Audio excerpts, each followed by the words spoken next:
Welcome to Week in Horror. All right, you primitive screwheads, listen up. The podcast that deep dives all the films you love. You gotta be fucking kidding. The week they dropped in horror history. We all go a little mad sometimes. With your horror hosts, JL. When a shirtless Sam Elliott with no mustache takes out an alligator with an oar, that's the kind of movie I'm looking for. Eugene. And we're just casually just like, yeah, so this is probably the best way to go, light someone on fire with gasoline. Alex. It would not be an original lineup if I didn't have fucking technical difficulty. Johnny O. Now, it's not an Amityville, or wherever it's Amityville. And Aaron. They got manure to work with and nothing grew from it. News, trailers, trivia, special guests, and more. You're gonna need a bigger boat. Live show every Wednesday, 7 p.m. Central at youtube.com/weekinhorror. Welcome to prime time, bitch! And wherever you listen to podcasts. One by one, we will take you. Week in Horror. Stay scared.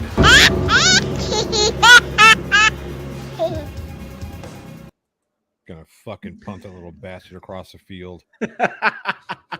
Welcome, horror fans. It is Wednesday, 7 p.m. Central Time. That means it's time for another episode of the Week in Horror podcast, the only podcast that loves all of you to death. And if you, dear horror fanatic, are listening to us at the top of the week, remember we do this live every Wednesday right here on YouTube. Come hang out with us. Don't scare him away, fuck. Come hang out with us, and see all the interesting shit that our editor cuts out that she doesn't want you to see. Come and hang out. This week we are covering select horror films released July 2nd through July 8th. Thank you all so much for joining us. I am JL. With me tonight are the illustrious Eugene and that guy over there, Johnny O. What's that up, fat everybody? Guy, he means that fat guy. 60 pounds lighter, by the way, this year. So I'm not as fat, but still fat. 60 pounds is 60 pounds. Geez. And Eugene's a good friend. He's like, congratulations, man. I'm like, 60 and you're still big? What the fuck? No. But to be fair, 20 pounds are in my dick, so it's like a condition I've got. I got to get like a doctor to check that shit out. Okay. You've got to stop counting the Chipotle you stick in your pants as your dick because it's Chipotle. Just think you mean chorizo, fucker. No, I'm talking about Chipotle. You take those big ass burritos, you just shove them in there for later. I'm glad you said burrito, not burrito bowl. No shit. No, that's for sexy times with the wifey.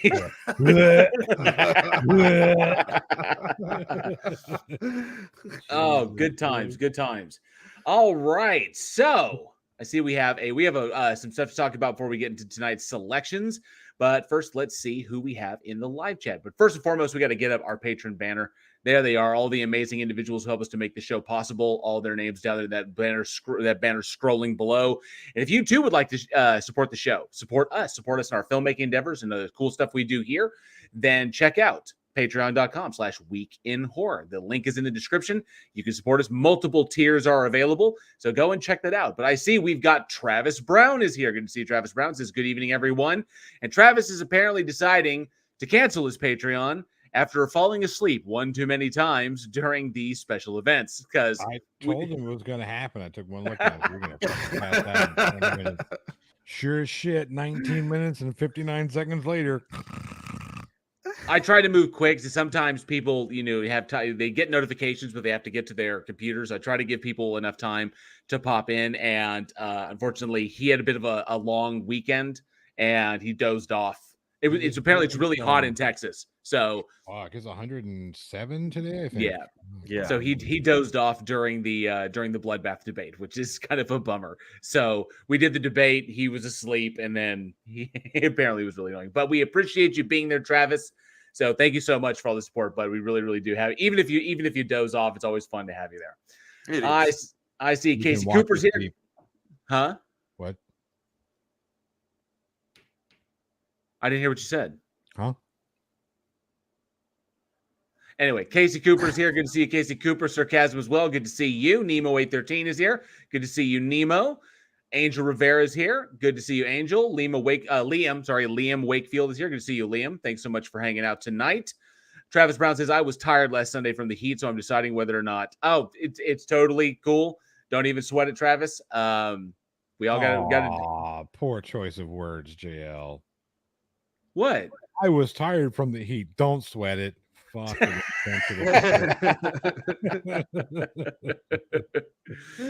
got your back, Travis. I got your back. Don't worry. Angel Rivera says, "Don't worry, I got here late for the blow." That's right. Angel popped in when we were doing after the debate. It was funny because we were doing some housekeeping. It's sort of like behind the scenes stuff, just logistics. And Angel popped in, and it was very cool because that's what actually we were doing. We were doing the breakdown of tonight's script, tonight's show, and Angel almost heard the trivia question for tonight. But Angel was very kind, a very good fan, and popped out before Angel heard it. So Liam Wakefield says, I would become a patron, but there's still guitars which I haven't bought yet. Hell yes. So behind that screen over there is that screen behind Jason Voorhees, there's a whole list that I am currently making of all the guitars that I have not bought yet. Eugene has seen it. Yes. So I feel your pain. Is it long and distinguished like your Chipotle? It is long and distinguished like your Chipotle. And very expensive like the Chipotle. Oh, no doubt. Not like the Chipotle. Do you want the Wayne's World guitar? No, I do have a matching Stratocaster and Telecaster and P bass in there. They're all Olympic white, was the same, whatever. No, the guitars that are in there that are really expensive are like the PRS hollow body and stuff like that. So the dreams. One day you'll get to walk into the Guitar Center and say, "Not today, sir. I think I'm gonna buy it." Cha-ching. You take cash. You take cash. Cha-ching. Johnny, can I put it back now? Not today, good man. Dude, you are awesome, man. Thank you. I like to play.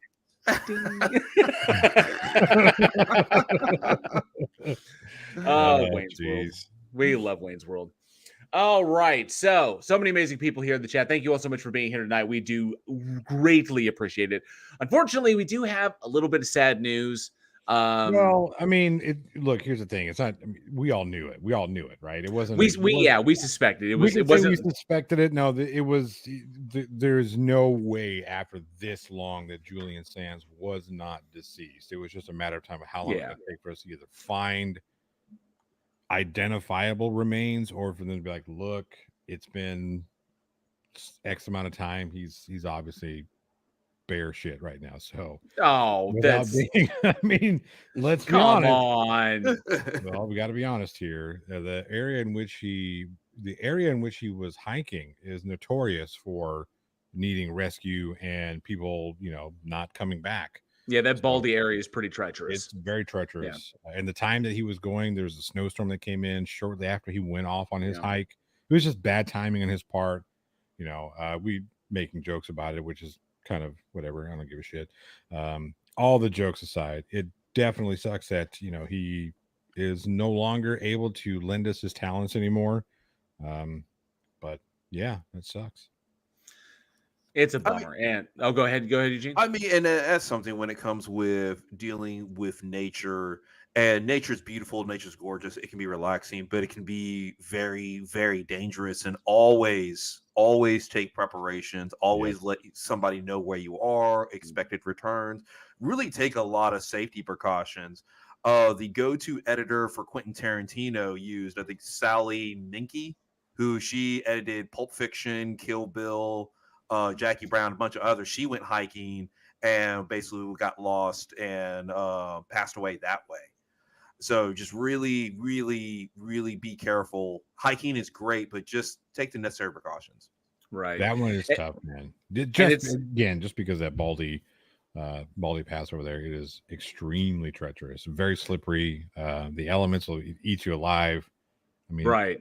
And that's the agreeable conditions. That's the sad thing about it, is that he was an avid outdoorsman and mountaineer, so he knew what he was doing, and he had done this before. He was familiar with the area. Yeah, right? Exactly. He didn't live, but like a mile away from where he was found, if I remember correctly, or something. It was relatively close to where he actually lived. So it was just, I mean, I'm glad that we are glad that his family has the closure that they need, because when a loved one disappears like that, it's always hard.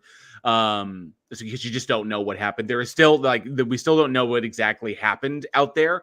There is, I mean, people can speculate all they want, but the investigation is ongoing. I will say this, as tragic as it is, there was one thing, from all accounts, one thing that Julian Sands loved more, if not as much, if not more than acting. And that was the outdoors. He loved nature. He loved mountaineering. He loved just being out in the world and exploring and hiking. And at least he got to spend, I would say, he got to spend one last summer doing one last winter, being in the place that he loved. And, that's a risk that he knew. I mean, as an experienced outdoorsman, that's the risk you always take. Accidents happen. Sometimes things go horribly awry, but that's a risk that you take. He understood that, and at least he was in the place that he loved, doing what he loved when unfortunately he went. And I know that his family has closure now, and we have his large body of work, left behind that we can go back and enjoy. And still, I still love him in the Warlock franchise. I thought he always made a fantastic villain, but I also loved his little bit parts. Whenever he cameoed in, it was always great. When Julian Sands showed up in Dexter, that was just fantastic. It was like for 3 episodes, he comes in as like this, billionaire, in season, I think it was in season 6, like that. And I love that. Or, maybe it was season 7, but I love it when he just pops up. But I loved his horror roles. He was fantastic in the Warlock franchise. And I still, despite how much hate that movie gets, I loved him in Roma Santa the Werewolf Hunter. I thought he was fantastic in that. So many good productions he's been a part of that he's been throughout the years. He was fun in Arachnophobia as well. Arachnophobia, yes. Such a talented actor. It was such a bummer. Yeah, it could be something as simple as he slipped. It's who knows, but at least we got confirmation. We know, his family knows, and they can move on. And we have a tremendous actor to celebrate in the body of work that he left us.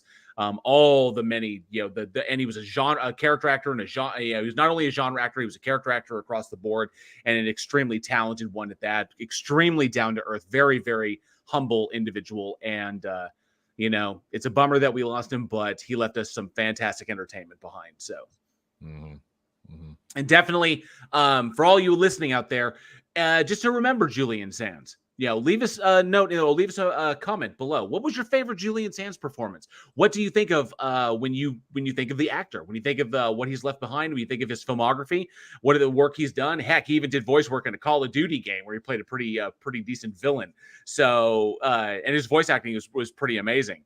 And yes, Travis Brown, he was Valmont in Jackie Chan Adventures. How fucking awesome is that? So let us know down in the comments below your favorite Julian Sands performance, of everything he's done. We'd love to hear what you guys think. All right.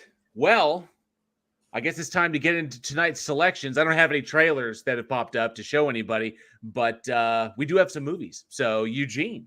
We have at least 2. We have at least 2 movies. I don't know what the other one is. One of them, I don't know what the fuck that shit is. Tony Regis is. At least we've still got his body. I didn't say that. His body of work. You did say that. Body of work. You did say that. Fuck. I'm so glad somebody else made the joke, because I was going to ask if he was in the movie Cliffhanger, and then I remembered he wasn't. That's not cool. No, I thought he was, but then I remembered that's John Lithgow. That's in Cliffhanger? Yeah. Was Lithgow in Cliffhanger? He was a fucking bad guy. It's been too long since I've seen it. It has been too long. Oh, that's gonna fucking bother. That's gonna bug the shit out of me. I don't remember him being in that.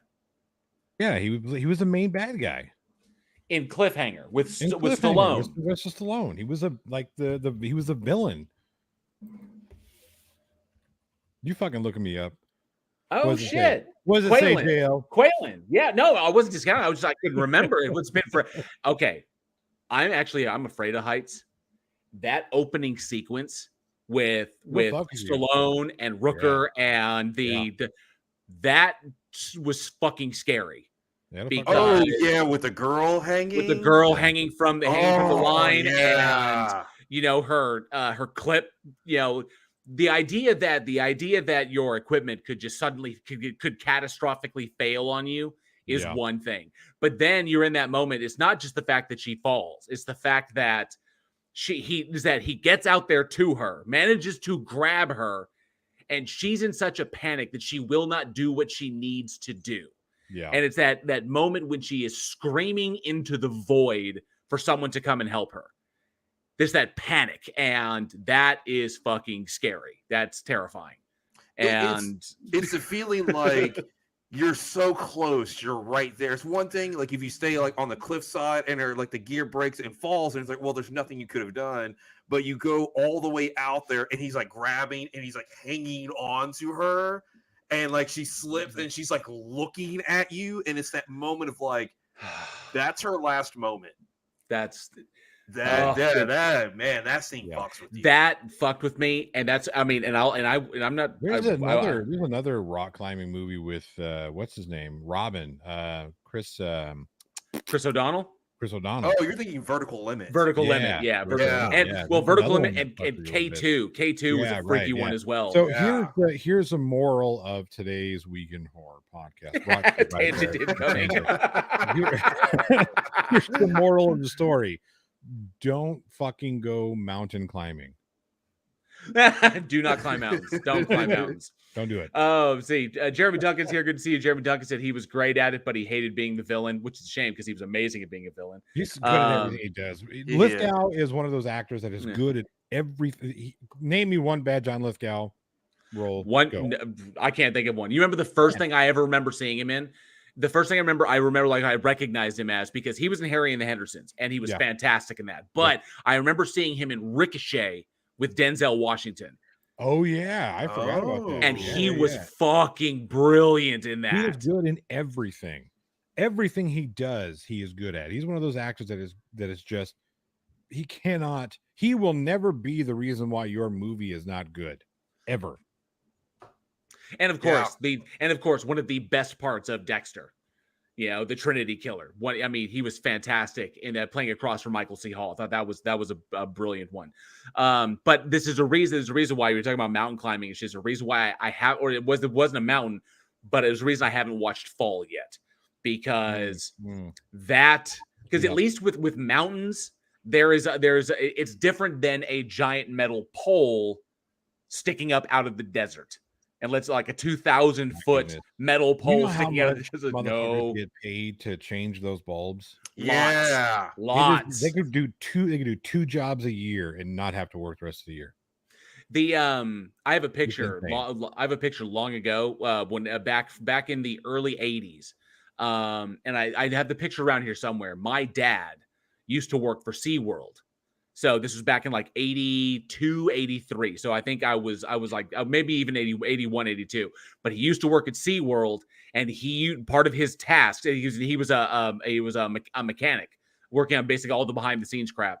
And one of his jobs was to change the light and do work on the tower.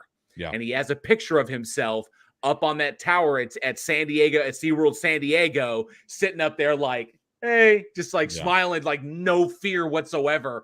And I'm like, you can't be afraid to do that. This was early 80s. I didn't see his ass strapped into shit. Oh, he probably went up there fucking bareback. That's the thing. You have to go up there with no fear, because if you hesitate or you're scared, that's when you're more likely to make a mistake. So when you see those old photos when they're building the Empire State Building, and you see the famous photo where it's like a bunch of guys sitting on a steel beam suspended over the city, and there's no safety equipment, none. They're not strapped to anything, they're just hanging out. You have to have that mentality. Yeah. So DeNova says that Pet Sematary remake was a letdown. Yes, but not because of John Lithgow. No, not because of Lithgow. Because John Lithgow did not need to be made. Yeah. It was a soulless film. Like Johnny said, it didn't need to be made. But the reason it wasn't John Lithgow is because John Lithgow didn't try to emulate Fred Gwynne in his performance. He tried to do that. He tried to bring his own interpretation to the character of Judd, whereas everybody else was just mimicking what the other actors did previously. And then the switch from the little boy to the little girl was just done to be like, oh, look, we switched it up. It's like different. Yeah. See, it's not the same movie. It's different. Like, no, whatever. Again, another one of those films where you can't blame the talent, So if fucking, who put that movie out? Was it Universal? I'd have to go back and check. If Universal came to me and said, "Hey, Johnny, we're going to remake Christine." Okay, so supposedly that was Blumhouse had one planned. It's coming. No, it's coming. Okay, because Firestarter. It's not going to be a remake now. I think they've changed their mind. I think it's going to be a continuation, like a part 2 or something, or a continuation of that storyline. So it's not going to be a remake. So they're going to do what they're going to do to Christine, what they did to The Thing. To Halloween. The Thing. Originally, The Thing. Well, The Thing wasn't Blumhouse. I didn't say The Thing was Blumhouse, Jay. I'll fucking keep up with the conversation. Jesus Christ. You said they're not going to do to Christine what they did to The Thing. No, I said they are going to do to Christine what was done to what was done. Okay, gotcha. So The Thing 2011 was originally going to be a remake, and everybody's like, the fuck if you are, and they're like, maybe we shouldn't do that. I think the same thing happened with this John Carpenter film. Like, oh, we're going to remake Christine, and it's the fuck if you are. Like, yeah, the Firestarter remake didn't go over very well. Essentially just became in an I would say not post MCU, but in an MCU world, DCEU world, everything is a fucking origins, like superhero or supervillain origin story. And that's what it turned into, was an origin story for a supervillain or a potential superhero, whatever. And so we have that mentality. I think a continuation or a prequel of Christine would both work to add to it. Add to the mythology, or to continue on. Maybe I think I would rather see a continuation than a prequel, because they've already kind of laid the groundwork, like what happened before, and I think they would fuck it up. Oh, okay. Yeah, I agree. Yeah, I can see that, like a sequel years later, kind of. That could be an interesting take. I see we've got Joshua Lee is here. Good to see you, Joshua Lee.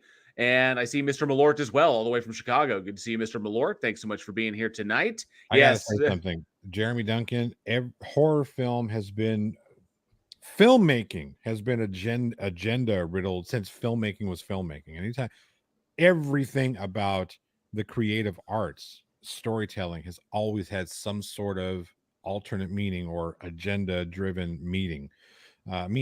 That's just, especially horror film. Horror film has always been about commentary, social commentary, political commentary. That's just what the genre is. That's just what filmmaking is, but specifically horror films. In the 50s, it was all about, we're going to talk about the Hiroshima and Nagasaki disasters, the H-bomb, the dangers of nuclear warfare with the giant bugs, and then we have Lepus and all this bullshit. Was so stupid. But if you look at all that stuff, you know what I mean? It was always some sort of commentary or some sort of quote agenda. Yeah, well, what's going on in the world around us always informs what which ails us or gives us anxiety, or the whatever is going on. Horror films are always a reflection of, or like a kind of like a barometer for what is currently bothering us as a society each time, and we revisit that. So. Brendan Riley's here. Good to see you, Brendan Riley. Thanks so much for being here. And I see Tony Regimes at jail. Don't watch any of the videos of Fred Dibna, one of the last steeplejacks. He climbed hundreds of feet up old chimneys with no safety line. Yeah, fuck that. Dude, even George, it's not even a horror film. Joseph Gordon-Levitt in The Wire, in like the Walk. That was like, how? No, why? Why would you go out on a wire across the World Trade Center buildings and dance on it? It was like, no.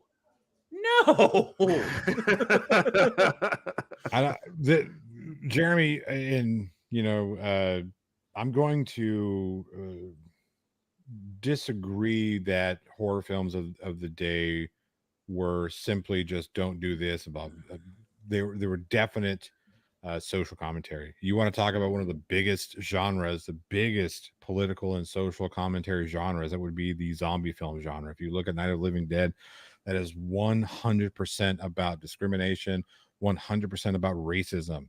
Okay, absolute point blank and period, right? So you're going to have people that are going to talk about, through their films, they're going to talk about the agendas or the social disparities or political landscape of their times whilst making their films. It's just going to happen. I mean, so we can, whether you agree with what the political messages are or not, or the agenda messages are or not, that's nothing has changed about the genre. We got to stop acting shocked and surprised that there is a political undertone to certain movies or film in general. We have to stop acting surprised. That's just the way it goes. It's been that way since people put pen to paper. There's been some sort of political agenda tied to whatever storytelling, especially good storytelling. It's just the way it is. Yeah, because if you look back in the day, you think of like Dracula, right? Dracula is one of the commentaries of the nobility, right? And at that time, yeah, the rich. And that thing is, at the time, if you wrote bad about nobility, you could be arrested and tortured for that. So you couldn't say the king did this, the lord did this, the baron did this, because then you risk imprisonment. So what do you do instead? You create a character. The character can still live in a castle. The character can still do this, but it's this character. No, it's not the actual landowners. And then you can continue on with your story. But that's one of the hard-hitting things about Dracula, because it's how Dracula's about how the wealthy can use the poor for their own gain. Right. Mm-hmm. The aristocracy. Yep. Yep. Let me see here. Oh, it's that's a bad example, Duncan. That's a bad example. Terrible example to try and bring Hellraiser into this conversation. Because if you think that the original Hellraiser didn't have the exact same agenda that the new current Hellraiser has, you didn't watch that fucking movie. And not to mention the Hellraiser remake that came out on Hulu was fucking phenomenal. And I absolutely loved every stretch. It was because it was so much. And I loved it because it was different from because you had Clive Barker's short story, then you had Clive Barker's film. Okay. Mm-hmm. Then you turn around and you've got this remake that is executive produced by Clive Barker, but I felt was more in keeping to the source material and was just overall a stronger film with a more pointed message. And instead of like focusing on the Cenobites as villains, it focused on them as basically a function of the universe, that this is what they are. And they don't have agendas of their own. They simply function. And that's what I loved about that. It's like, there are aspects of the world that are beyond the realm of your control. And when you engage with them, you must reap the whirlwind. And that's it. It's very similar. That reflects reality in the best way, because you walk out into the world. There are things in this world that will test your mettle and take you to task beyond the realm of your control. You walk into a situation today, you never know what's going to happen. That's what the Cenobites are. They're simply a function of the universe, and they're terrifying in that respect. And I love that. And it was a really, I liked it way more than I thought that I would. And it goes back to it did have the added bonus of following two of the worst pieces of shit in the fucking Hellraiser. This is true. We so desperately needed an up, man. Yes. Yeah. Ida Pimp Udaho is here. Good to see you, Ida. And NA as well, one of our longtime supporters. Good to see you, NA. Thanks so much for being here. Yes, and Sir Cab says the tangent level has reached 9,000. It has. We've done it. Yes. We've done it. But we do have some movies to talk about tonight. Speaking of agenda-filled films, what do you have for me? Yes. What do you have? Let's do this. Okay, so first we have Nightmare Castle that was released July 6, 1966. Roll it. Exciting, morbid, perverse, ambiguous, enigmatic, more fascinating than ever. Barbara Steele in an original and passionate interpretation of the double role of Muriel and Jenny. Jenny, tender, fragile, romantic. Muriel, perfidious, dangerous, sensual. Two beings bound by a single fate and a single sinister secret. Two contrasting individuals, two opposite and distinct personalities. One woman with two faces, or two women with the same face but profoundly different. A fearful doubt, a sinister enigma which becomes an obsessive nightmare in the night of the doomed. The story of a guilty and frenzied passion which lives beyond the borders of death. Victim of the sorcery of a merciless and diabolical sadist.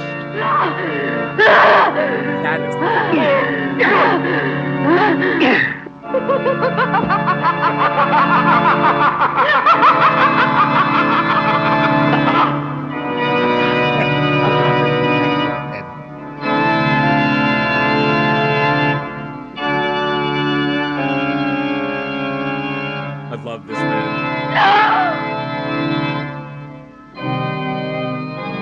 Dude, she's a ghost. She's a ghost. I'll stay with you with my body and my senses until someone comes and destroys my heart. That was the first one, giving away her secret. That's the... Now that damned voice will be silent forever, and then we'll be rid of you once and for all! Shut up, Stephen! I can't stand it! In the blood-curdling atmosphere of a thrilling drama in which the forces of evil unleash their sorcery and open the gates of the unknown, reality and nightmare merge, sweeping the possessed lovers into the night of the doomed. That guy obviously does commercials for NPR on the side. About last night. It wasn't just an hallucination. It was something unreal, mysterious. And when I was in bed, I knew I was with you when I heard the heartbeats. I was awake. And also when you I know, my dear. You told me. But it can't have been anything but delirium in your mind. Your wife is not mad, but she runs the risk of becoming so if she continues to live here in this castle. Is it perhaps the eye of a sick mind which calls up visions that trespass upon the other world?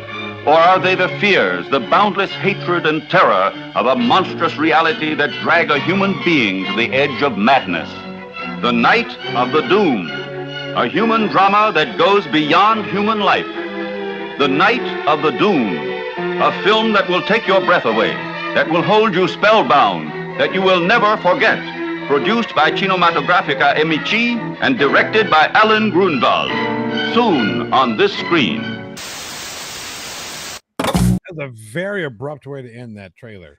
Yes, very abrupt way to end a long. That's probably the longest trailer we've had so far. The old ones tend to be kind of long, and never before I felt like I just got smacked with a thesaurus. I swear, we busted it out for this trailer. Yeah. You know, my favorite part of the trailer is she's sitting there, she's undressing, and it stays on her for like a minute, and it just describes everything. I'm like, is he just going to describe the trailer to us? Pretty much. A lot of exposition in that trailer. A lot of exposition. Okay. So you have Nightmare Castle. I am going to try to get through these names because it is an Italian film.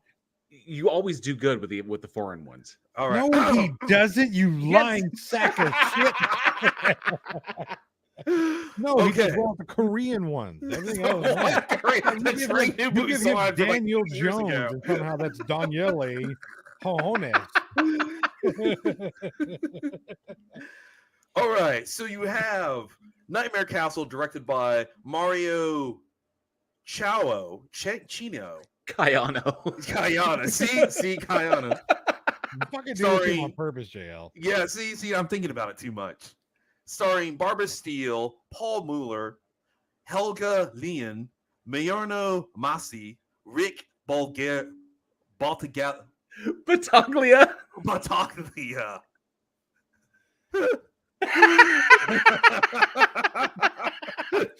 Exactly. And Giuseppe Adobati. Yeah, you can have that one. I'm tapping out of that one. Fuck. You gotta try that. Casey Cooper says human Gus. Mario Cayano. Oh, jeez. So basically, in a nutshell, and this one is kind of, it's hard to come up with a real quick one sentence. That's why that trailer was so fucking long. Yeah, the tree, because it's a very, very complex story. But basically, what you have is a scientist who catches his wife cheating, and so he kills both of them, and then marries the stepsister, and the stepsister begins to have dreams related to the couple that were murdered by the main character. That's probably best way, and that's probably the best way I can sum that up. That's a good way. That's a good way. Yeah. Hey, Raven Darkstar, good to see you. Thanks so much for being here tonight. Cayano Peparo. That's fucking hilarious. So this is a really, really interesting one. Mario Cayano is not one of the bigger names, one of the people that the Italian director names that everybody's familiar with. He was predominantly known for work in spaghetti westerns. And did a bunch of did a whole bunch of TV and stuff in between 1961 and 2001. He didn't really hang out in the horror genre, but he did a little bit. And he took inspiration from where it needed to be. So you could see where this one really doesn't push where it kind of needs to push, and it's really more about the exposition and what's going on with the characters instead of the horrific elements. But it's interesting to have that kind of mentality. To have when he's used to, open these moments in these really, really beautiful and picturesque environments where people are talking and they're pushing the narrative along through through acting alone, which is ostensibly what Westerns ultimately are when you have moments of people just riding on horses, having conversations until eventually you have a shootout, which is very, very quick. And then you have your denouement, which is essentially what this is. We have people moving from piece to piece as more of the plot comes into the evil scientist plot comes into fruition as things start to fall apart, as the ghost of his ex-wife starts influencing the sister that the sister-in-law that he married in order to get at her wealth. And so things creep along in a very, very slow burn. And I really enjoyed that aspect because it grounded it a little bit more than just having ghosts and shit. And it popped up and was kind of the ghosts are here. They finally arrived, and then they vanquished them, and then good, defeats evil.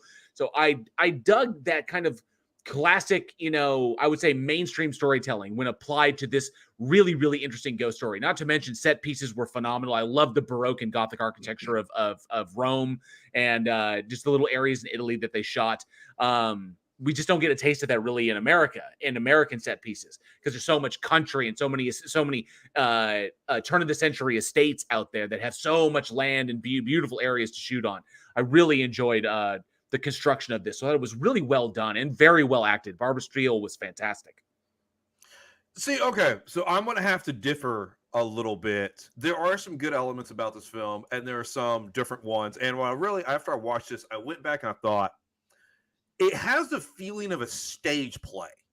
Yes. Not really a movie, because you have right? The 66. Yeah. Because you have it's a lot of wide shots, medium wide shots, and you do have the elaborate set pieces. And the thing is, when it came to the acting, a lot of the acting felt over the top.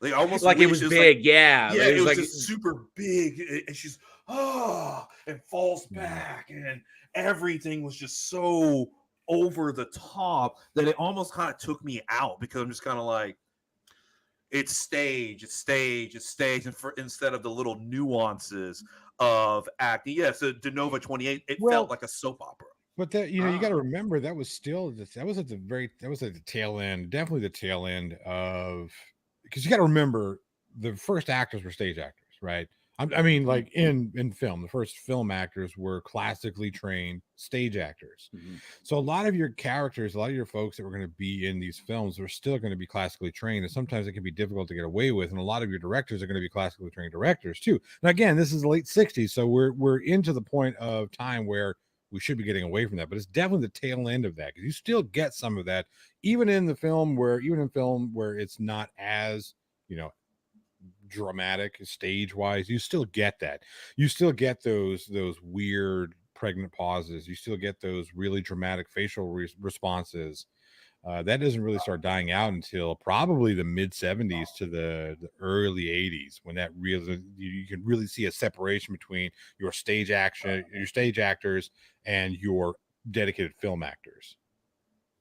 It was just because, and I understand, because that's where the cinema comes from, basically the stage. It just was even to the next level. Like, I've never felt that watching like Vincent Price or Christopher Lee. He's probably more guilty than all of them. Vincent Price he's even until, even in what was that movie? I have scissors, Edward Scissorhands. He was still all of his stuff was still very staged. That was, that's where his training was.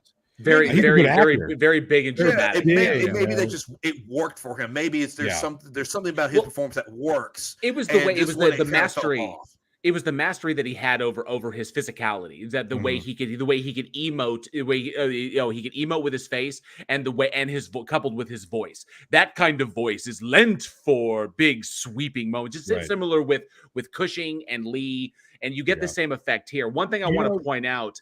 Sir Chasm brings up that, and this is one thing I love the cinematography in this film. It was gorgeously shot because it was shot by individuals. The DP on this was Enzo Barboni, and Enzo Barboni, if you're familiar with that genre, did a lot of the Terrence Hill stuff, like the Terrence Hill and Bud Spencer work back in the day. And so that's why you have that different kind of feel than you would have. That's why things are not like, pervasively dark throughout the whole film, which I really dug, because Italy is not really a dark place. It is very sunny. It's very picturesque. So you want to capture that, and not relying on shadows and darkness and everything for the vast majority of your scenes. I really enjoyed that. That was something kind of new. But Chasm brings up, there was one little lighting trick when Muriel comes in to play the piano carrying the candelabra, and a spotlight plays just on her till the ambient lights come up, and it was gorgeously, it had beautiful cinematography. I love the little tricks and stuff that you normally wouldn't see, because individuals like Bava and Argento and all of the other big names, they had their own tricks of the trade and the DPs that they worked with. But this stuff is like taking the stuff that works for another genre and playing it into a horror story, into a ghost story. And I thought that it worked so well for that. And I think, but another reason for that is because I think that's what works best for Barbara Steele, because this movie, if ever there was a director who had an obsession with an actress, Uma and Quentin, if I'm just going to throw that out there, if there was a director obsessed with an actress, this director... I was thinking more Brown Bunny style. Oh, okay. Yeah, okay. But Mario Caiano was like, the more I read about this, I am pretty certain that man was straight up in love with Barbara Steele. And and this was his testament. This was him putting her on a pedestal. It was like, I want a movie that I could put Barbara Steele in, and this was available, and he ran with this. And so that's why she's lit the way she's lit. She has dual roles in it to give her the challenge of playing two opposing parts.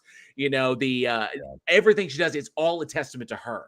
And so you can see that in the way he frames her and the way he spends time on her, and that her cinematography got just that much more effort than anybody else, which is a shame, because Helga Line, who plays the assistant, to the evil scientist, is gorgeous in her own right, but unfortunately did not get the focus that Barbara Steele did in this one.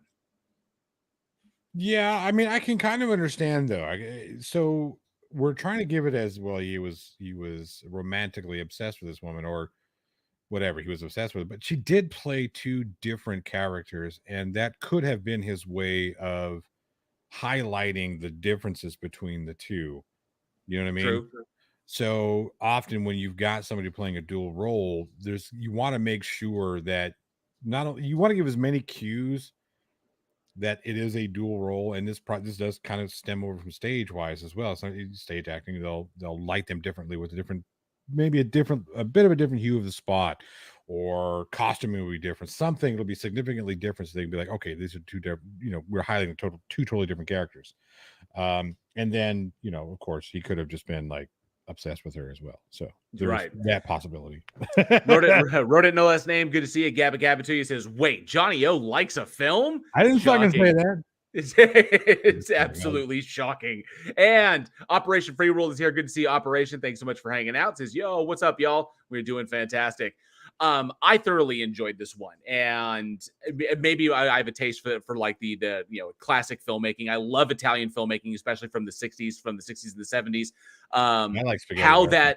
How the whole filmmaking industry in Italy rebounded post World War II is such a fascinating story that we've gone into on previous episodes. And I loved that they're always willing to challenge themselves and try to do new things. And nobody in Italy wanted to copy everybody else. Everybody wanted to do the new thing and try to like break new ground. So it was always everyone. That's why that cinema is so fascinating, is because they constantly pushed each other and supported one another, but they pushed each other to do better. And to, oh, you went this far? Well, I'm going to go this far in mine. And the other guys are going to go, oh, that was amazing. Now we're going to go this far in our next movie. And that was delivered some of the most fantastic horror films ever. That's how you get movies like Suspiria. That's how you get that the kind of shit that like Cannibal and Zombie, really fantastic shit, because we're constantly striving to push the envelope. If you look at Italian cinema, it had the two biggest influences today on horror films and obviously Western, right?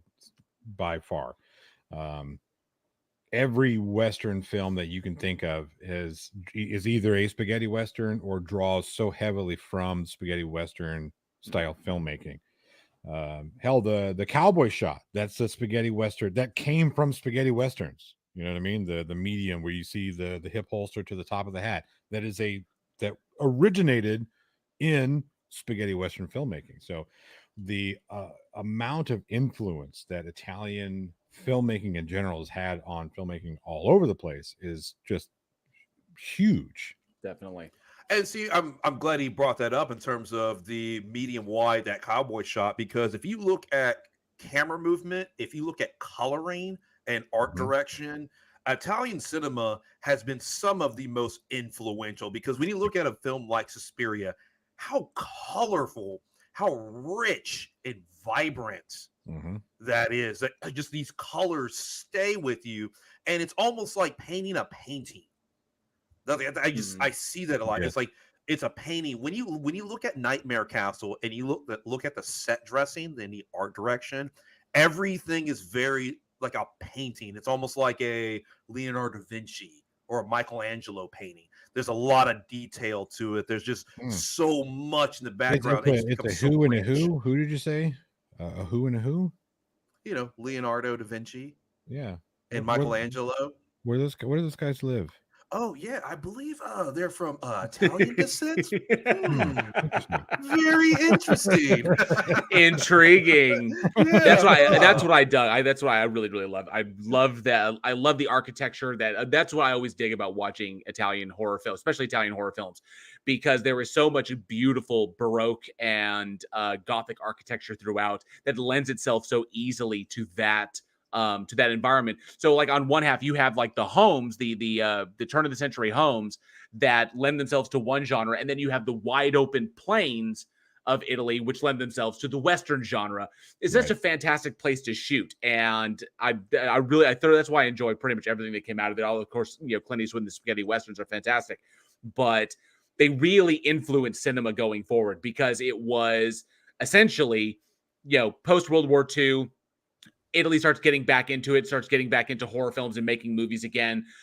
And Hammer horror really is what inspired it. So Hammer horror kind of pops with you take a Dracula, and then that starts picking up on vampire movies in Italy. And then once they get their foothold and they start getting steam, that's when they start really trying to innovate and do more stuff, which in turn influenced, because here in America, we copy everybody.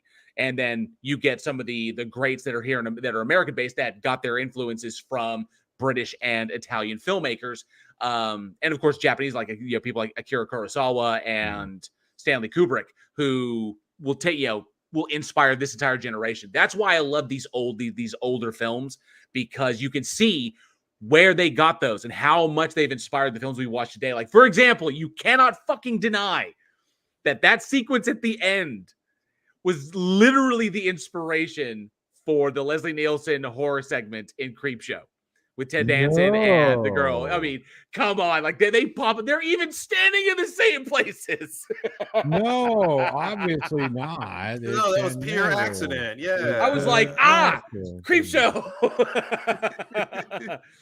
The only thing difference, I think Creepshow did a little better by adding in the Dutch angles and and obviously the coloring as well. Because color. Leslie Nielsen.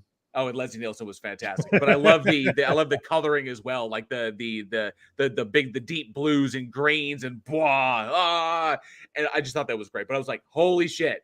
They open the doors and there they are. And it's like, that's Creepshow took that. That means like essentially that was Borks. That was Romero and King that took inspiration from that. It'd be like, so Romero, George Romero. There you have it. There's that thread. Absolutely adorable. So I really, really dug this one. It has good vibes. It's really interesting because it's not what you expect. And of course, the legendary Barbara Steele. And this, I actually want to go and I want to ask the audience, what is your favorite Barbara Steele film? So she's done a lot of work and she does have a lot of great performances. What is your favorite Barbara Steele movie? So post it in the comments below or shoot us an email at weekinhorror@gmail.com. Gosh, she was a legendary. She's a legendary actress, still alive. She's still kicking it. She's 85. But I have to say, and she's often referred to as Britain's first lady of horror and the queen of all scream queens. I got to give it. Her performance in Bava's Black Sunday was fucking phenomenal. I loved her. Not to mention Black Sunday is a pivotal film in like the history of horror. So I have to give it to her kicking ass and taking names in Black Sunday. It's got to be her best. The only ones I can think of involve a different Steele.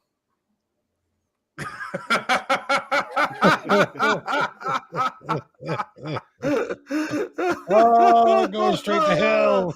Oh, that took a turn.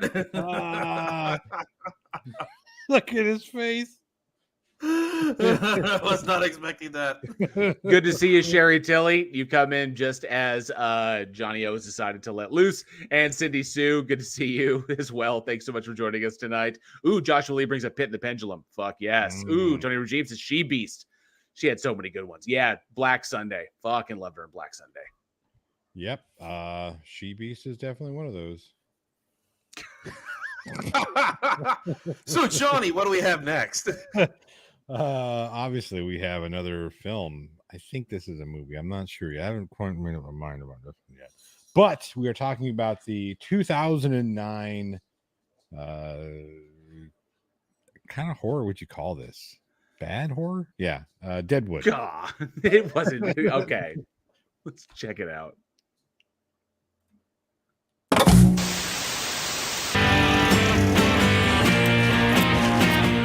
Four friends have discovered a place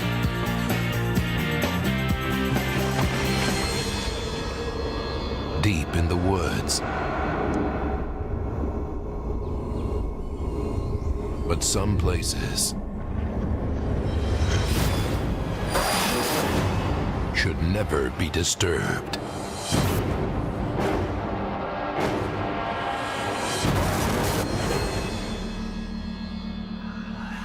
You want to escape?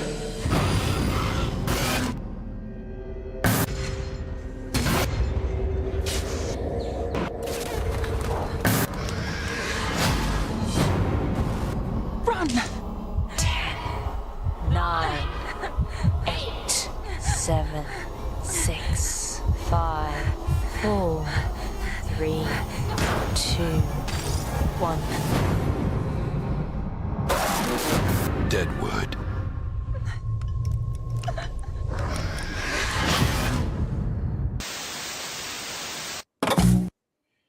All right, that was the 2007 original release.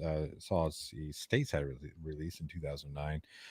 Directed by David Bryant, Sebastian Smith, Richard Stiles. Written by the same three guys, starring Fergus March, Emily Juniper, John Samuel Worsey, a couple other people, I think. Yeah, Nina Kwok or Walk, however you want to say it.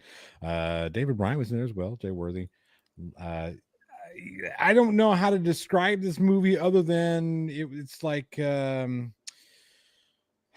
shitty Evil Dead Rise meets the shitty Blair Witch meets the shitty Wrong Turn 6. No, it's an amalgamation of a bunch of different movies. I didn't like it that much. It was terrible. Sorry. Okay. Oh, I'm sorry. I got to give you a synopsis. My bad.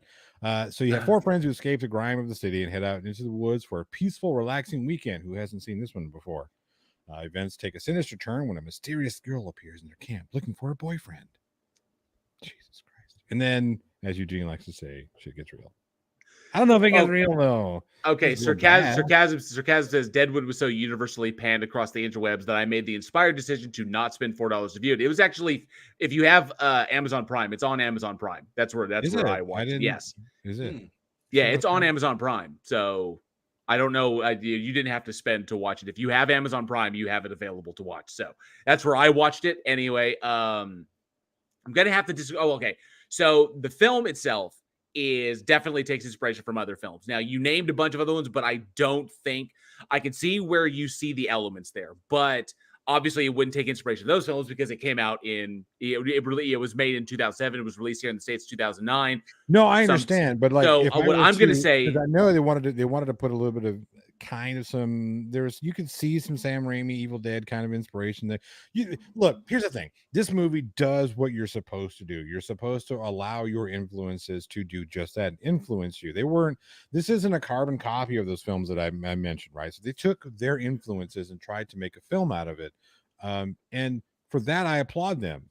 But for this particular outcome, I gotta say, it wasn't good. It just wasn't. Yeah, this was. First of all, it was poorly shot. Okay. This is what I want to talk about. This is what I wanted to bring up. Now, the film in and of itself, and I'm not warming up the turd polish or sarcasm. I promise I'm not. It sounds like film. The film does have its weak points. Okay, now cinematography speaking, the way the film was shot was to me very, very reminiscent of 28 Days Later. So 28 Days Later was shot in 2000. It was shot in 2002. That was Danny Boyle and Alex Garland. Okay, so it's a very, very specific look that they have for that movie. This came out, was shot in 2007, released in States 2009 after it did its festival run, and it won the B movie award for best digital effects in 2007. So what does B stand for? B stands for. Well, it was a B movie. It was a B film. I'm not saying it's any more than it was, but I have to admit that another movie that came out, what this reminded me of was another movie that came out in 2016 starring Fiona Dourif called Arbor Demon, which is one of the more I don't know, it's pretty kind of obscure Fiona Dourif film. She's Brad Dourif's daughter for anybody who doesn't know, but I saw it that Arbor Demon took elements from this one, that essentially it's kind of an eco horror where these campers go out and the forest in and of itself, whether it's a dryad or a maenad or something, there's this entity that is a part of the forest turning against them, and it's killing anybody that's going out there and essentially violating the forest. Go out there and cut trees down and shit like that, and it turns against them and does so by like not just killing them, but like making them into the forest, like absorbing them into the trees and shit. Oh, so you mean the ruins? So kind of the ruins, essentially kind of in that sense. But this one came out before the ruins. So come out before Troll 2.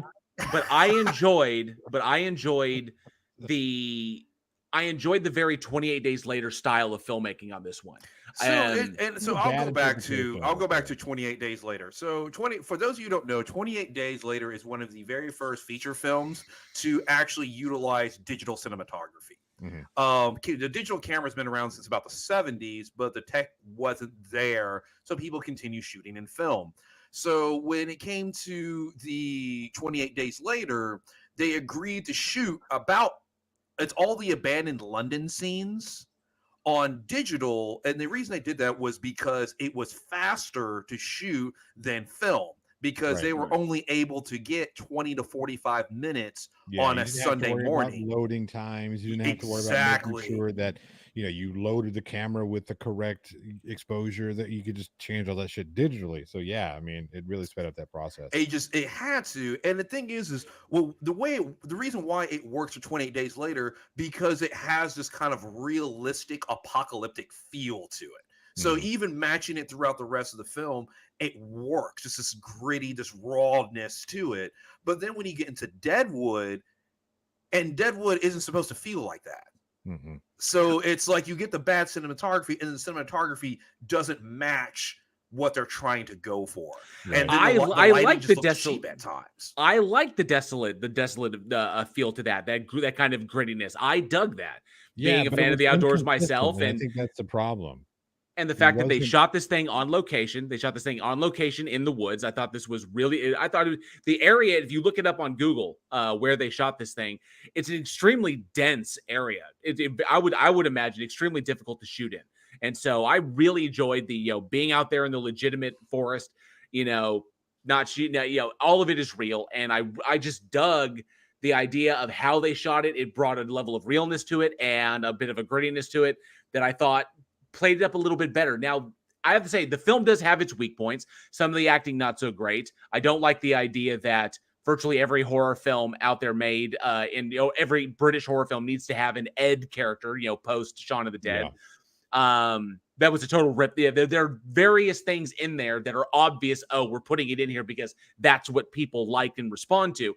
But I did like the story. And for the budget that they had, I thought they did extremely well. And I liked the way it was shot. It was Hallmark. I was like, oh, this got this kind of like Alex Garland kind of look to it, which I really, really dug. And I can see that this movie inspired other films very similar to like Arbor Demon that came out almost 10 years after this. So see, I'm going to have to disagree with you here. I think what happened was you had some people who had limitations, budgetary, equipment, whatever, that didn't know necessarily how to work around those limitations. And this is what we got, right? Because, like, again, going back to 28 Days Later, when they're talking about we have limitations when it comes to digital camera, digital cinema, how can we use that to tell the story? And they went out and said, well, these are our limitations, and this is how we can make it work. If we build our entire film around these limitations, or not necessarily build the film around it, but if we make these limitations work within the film that we're making, that's the difference between 28 Days Later cinematography style and this copy of 28 Days cinema style. There was a lack of planning when it came to making a decision before they went and shot everything of what they wanted to do and how they were going to make this work in their story. It's either a lack of decision making, or they just didn't know how to do it. And that's, I mean, look, being a filmmaker, I understand that there are certain things that we just don't know, right? And we learn by making some mistakes. So I'm not going to sit there and say they're stupid and bad people for making mistakes. It's just I'm not going to sit down and say like, oh, that mistake was good. No, it was not a good mistake. It was a bad mistake. And that's how we learn from our bad mistakes, is we have assholes like me say, look, that was terrible. It looks bad. It doesn't work. I don't think that it was, I don't think that, I think that it wasn't terrible. It wasn't, I think it worked for it. That's just, I think this comes down to personal opinion. Not to mention the acting wasn't bad. Some of the writing was kind of like hit or miss, but I enjoyed the story. The story was cohesive and coherent, and it followed along. I liked the little bit. I liked the little twist at the end. I like that they didn't, in a movie where they obviously could have relied really heavily on digital effects, they chose not to. There are only 2 major digital effect sequences in the film. That's when the one guy, the chubby guy, our John Samuel Warsey, where he gets absorbed into the tree, which I thought was extremely well done for the money that they had to work with, and the sequence where she winds up burning herself and the dryad creature alive in order to defeat it. Although I was also kind of aggravated because, like, you just got out, you survived, drive the fuck away, and tell somebody, no, don't go back there and fight it and everything. I was just like, Urgh.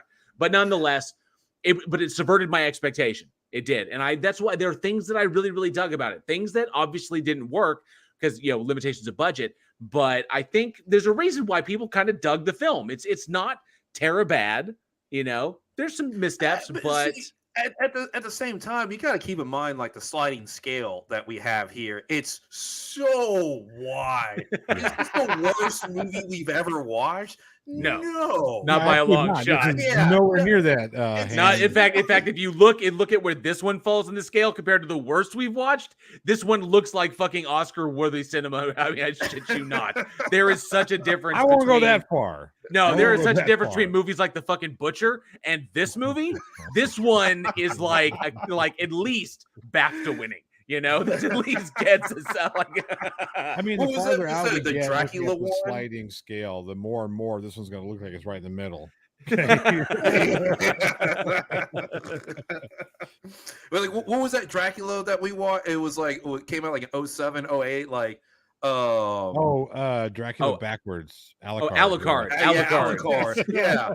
Okay. Deadwood is way better than Alucard. Yes. It is light years ahead. Yeah.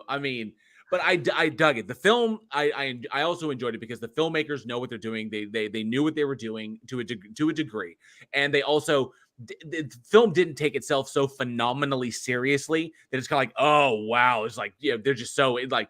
Film that just like this is so dour and so dire. Like no, they Alucard. Let the film play out like Alucard. Yeah.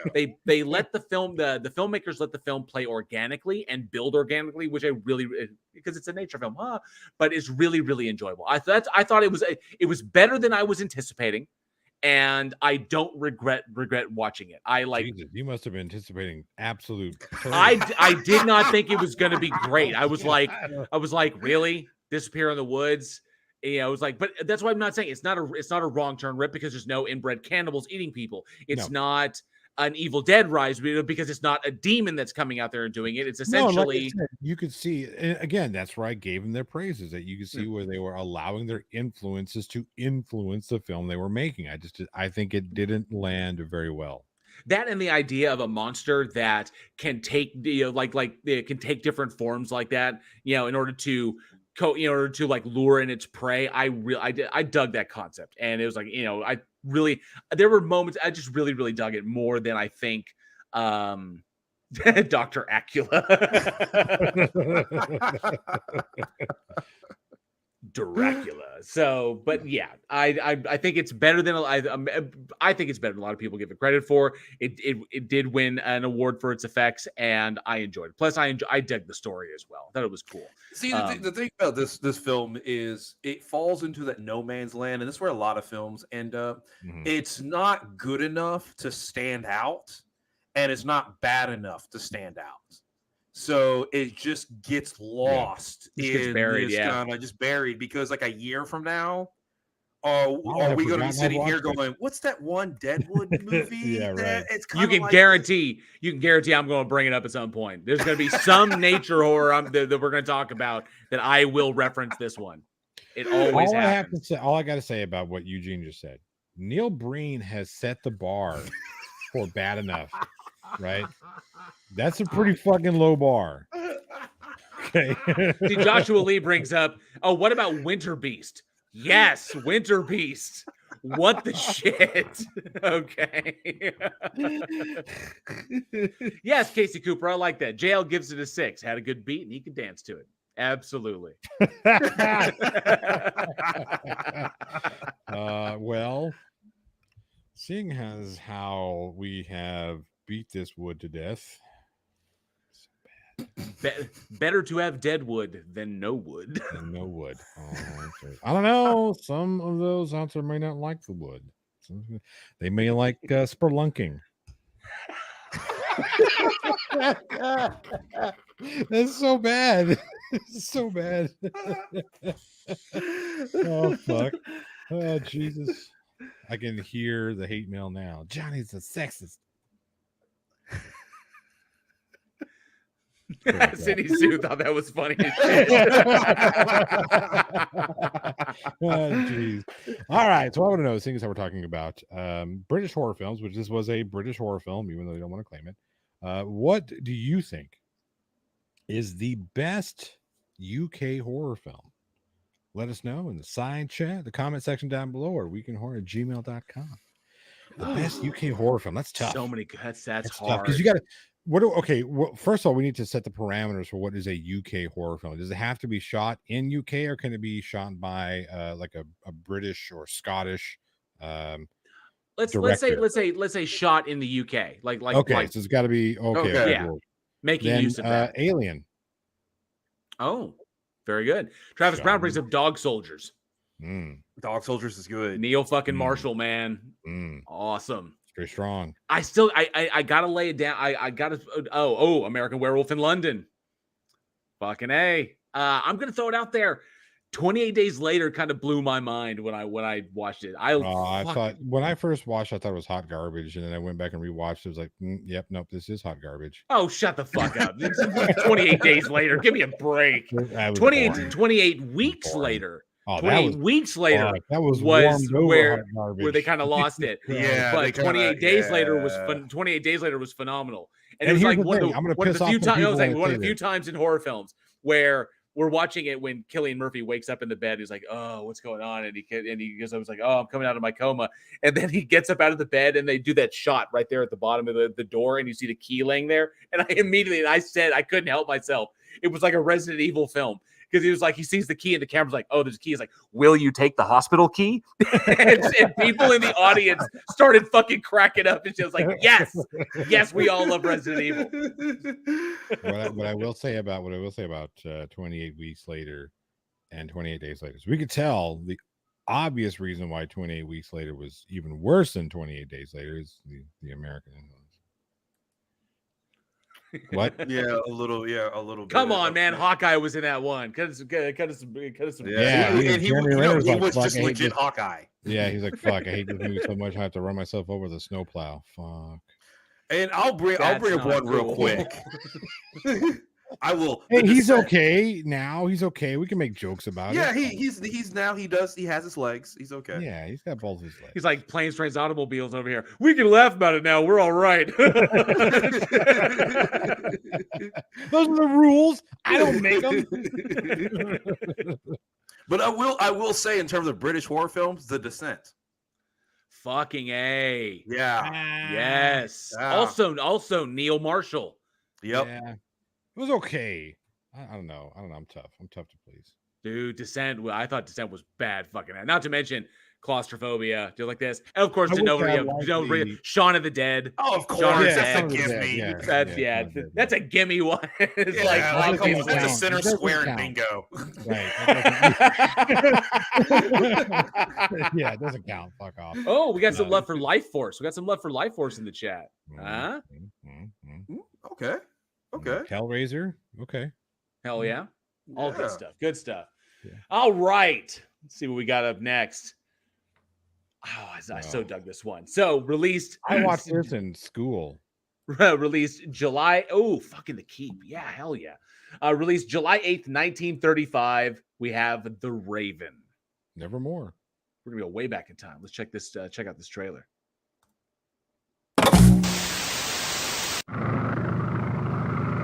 Yeah, fuck yeah. I love the old Universal.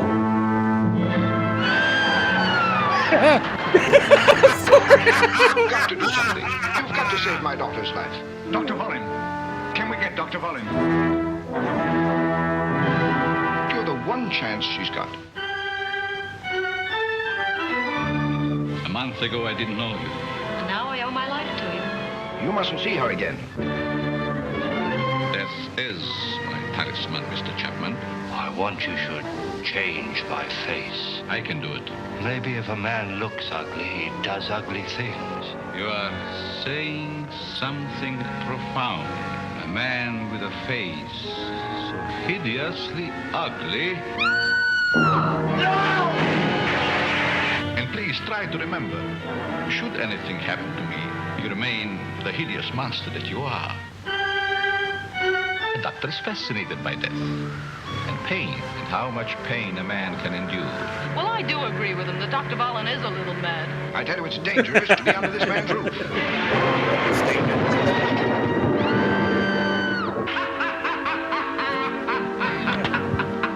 I can't use my hand to do it.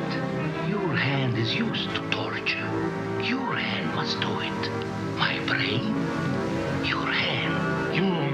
master. You like to torture. I like to torture. It's as if we were all in a tomb. There is now no way of getting up. You will live in this place forever and ever. It will be the perfect marriage. You will never be separated. Never.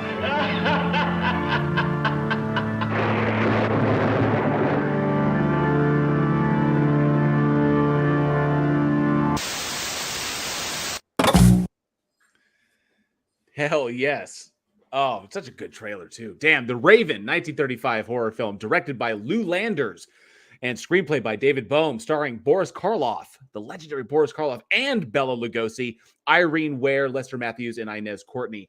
The film follows a notorious scientist, played magnificently, just magnificent over the top by Bela Lugosi, who is plays the evil doctor, Dr. Richard Volan, who is falls in love with one of his patients and then goes to extreme lengths to try and keep her. And he also happens to be fascinated with human like torture and pain, and has assembled a collection of Poe-inspired torture implements down underneath his manor estate where he puts his victims. And he enlists a criminal, a bank robber who's on the run, played by Boris Karloff, and kind of like enslaves him by messing up his face and promising him he'll fix him if he does what he says, to be his kind of like Igor in this and to help him corral these evil people, or corral the people that he wants to kill into his torture machines. Thoroughly, I enjoyed this one. I loved there was an aspect I didn't love about this one. And I think it was predominantly because the chemistry between Lugosi and Karloff and the way they played off one another, and these weren't just rehashes of their previous characters. I love this one particularly because it showcased that Karloff and Lugosi were phenomenal talents and didn't have to rehash the characters that made them famous. So it wasn't like, oh, you can see he's kind of doing the Mummy there, or he's kind of doing, some elements of Frankenstein. Oh, you can see that Lugosi was not just hamming it up as like, oh, this is just a version of Dracula. They brought more stuff into it, and I loved that talent, that chemistry they had between the two of them. Not to mention, it's just a fun, really entertaining film from start to finish. From the minute the girl goes off the cliff at the very beginning of the deal, I love those sequences. It's like, oh, I'm driving. Oh my God! And she just drives clean off the side of a cliff. Not a scratch on her, by the way. Just came out of nowhere. And then there was giant detour sign. Oh shit, I can't read. And then she goes off. And then, but all the way to the end, the sequence. It was the 30s. I mean, and then the sequence with the closing room to kill me. How when Lugosi gets thrown in there and he's like, he starts freaking out and shit. Oh, I loved every element of this. And they just ate the scene. They just scene chewing, fucking just brilliant. Keep taking us out there. So bad. There's something menacing about Bela Lugosi that's just him unhinged. Yes. Yes. Like just the close-ups of him. And it's just like, I'm watching it. I'm just like, oh shit. Okay. See, but Eugene, understand that's because he was a classically trained stage actor who brought that to the screen. And his ability to overact, so to speak, in his face makes him super fucking creepy, especially when they're getting up and close and personal with those close-ups. But see, there's a difference. Like, sure, no, his acting, his acting's on point versus in like Nightmare Castle, where it was like, okay, you're borderline comically on in Nightmare Castle, it was kind of a caricature like that scientist character. This guy, like Lugosi, I legit believe this dude was like the megalomaniacal scientist who thinks he can conquer everything, and he's gotten so bored with humanity is like, all I need, I just like, he's what was it?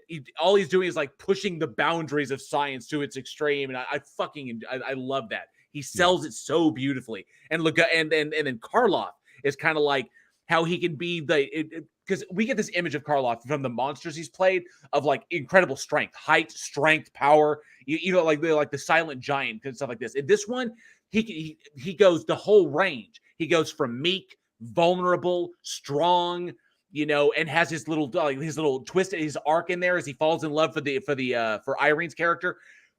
I loved every aspect of this. Just fantastic storytelling. And I love that it took those elements from Poe and helped to kind of keep that alive, because it was these films that took those inspirations that helped to inspire Corman's work later on, that kind of kept, taking those elements and putting them to celluloid, that kind of inspired Corman's work down the line, which is why movies like this were so important. Here's one thing that people don't realize, right? So you talk about this movie, The Raven. We look at Black Cat. We look at all these Poe-inspired or these Poe-named films that people, the first thing you're going to go to is Edgar Allan Poe, right? And obviously, because he, again, there's another one of these guys that had one of the biggest influences on storytelling, just storytelling in general. But when you look at the things that are going on in this particular here, yeah, right.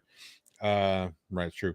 If you look at what's going on in this particular in The Raven, there is a lot of Hawthorne influence in there as well. The birthmark being specifically referenced when we're talking about correcting form and correcting figure and face and whatnot, having that, you know what I mean? Because I don't know if you're familiar with the short story about the birthmark.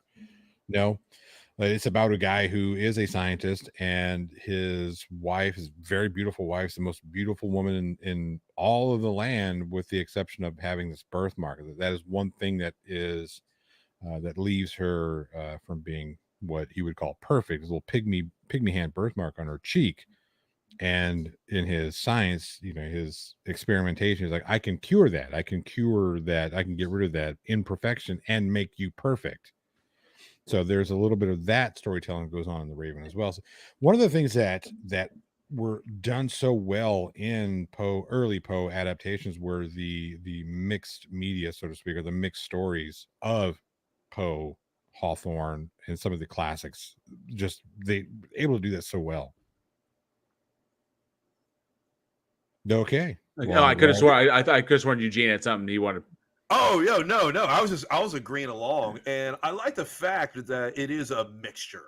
That because in a lot of the later stuff, you'll have just the isolated, where you have the Pit and the Pendulum, the Fall of the House of Usher, and so forth and so forth. The Masquerade of the Red Death, so forth. Yeah, Cask of Amontillado and everything. Yeah. Yeah, exactly. So you have these isolated stories, and I like the fact that it's like, well, why don't we put them together? And so you have Bela Lugosi is like, let's put all this craziness into one character. Yes. And I love how Tony Regime said, if I torture for science, then it isn't weird. Absolutely. Weird? So it's like, what if we have one person who will set somebody up for the Pit and the Pendulum and brick somebody up alive as the same person, and then just let him loose? And that's what Bela Lugosi does. Absolutely love it. One thing that was really, really interesting about this one, and that the film actually almost got shut down by the PCA. Now, at the time, the Production Code Administration, which handled things that what they deemed to be, they were the censor at the time, and they contacted the filmmakers, Landers, and the group behind it, and it was about a few days before production began. And there was in that meeting, they indicated that they did not want any images of the operation on Karloff's character Bateman.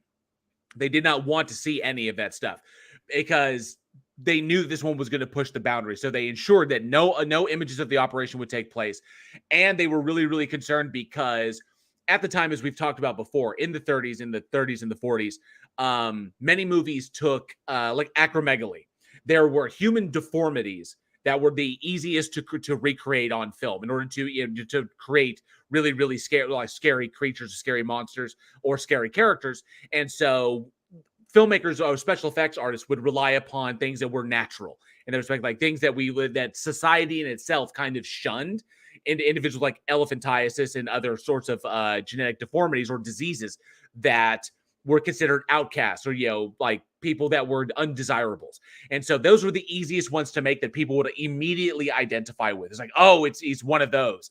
And because their depictions were so graphic, the film was almost deemed too excessive And to us now, it's fucking tame. It's like the idea that his face is just like like almost like he's got Bell's palsy on like one side of his face. But it was so graphic at the time they almost wouldn't let them like. He was like and they managed to push it and managed to keep it in because the PCA at the time was super strict. Whoa! What? Whoa! What did I walk back in on? Oh, talking about the PCA almost limited with the film because they wouldn't let them show any of the operation sequences, like him operating on Bateman on Karloff's character, and how they were really concerned about how the facial work was too graphic for audiences. How it was just too realistic and too extreme, and it might put people off. So imagine this, right? So this is 1935. We're talking about a facial surgery. Like, oh man, that's fast forward 20 years. And now we're talking about, they showed a toilet. What the fuck happened?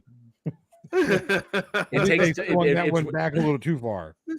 It's wild. It's it freaking crazy in that respect. And I love it. One thing that's cool is that Eugene, I don't know if you know, this film was shot in 16 days. That's a lot in 16 days. Very much so.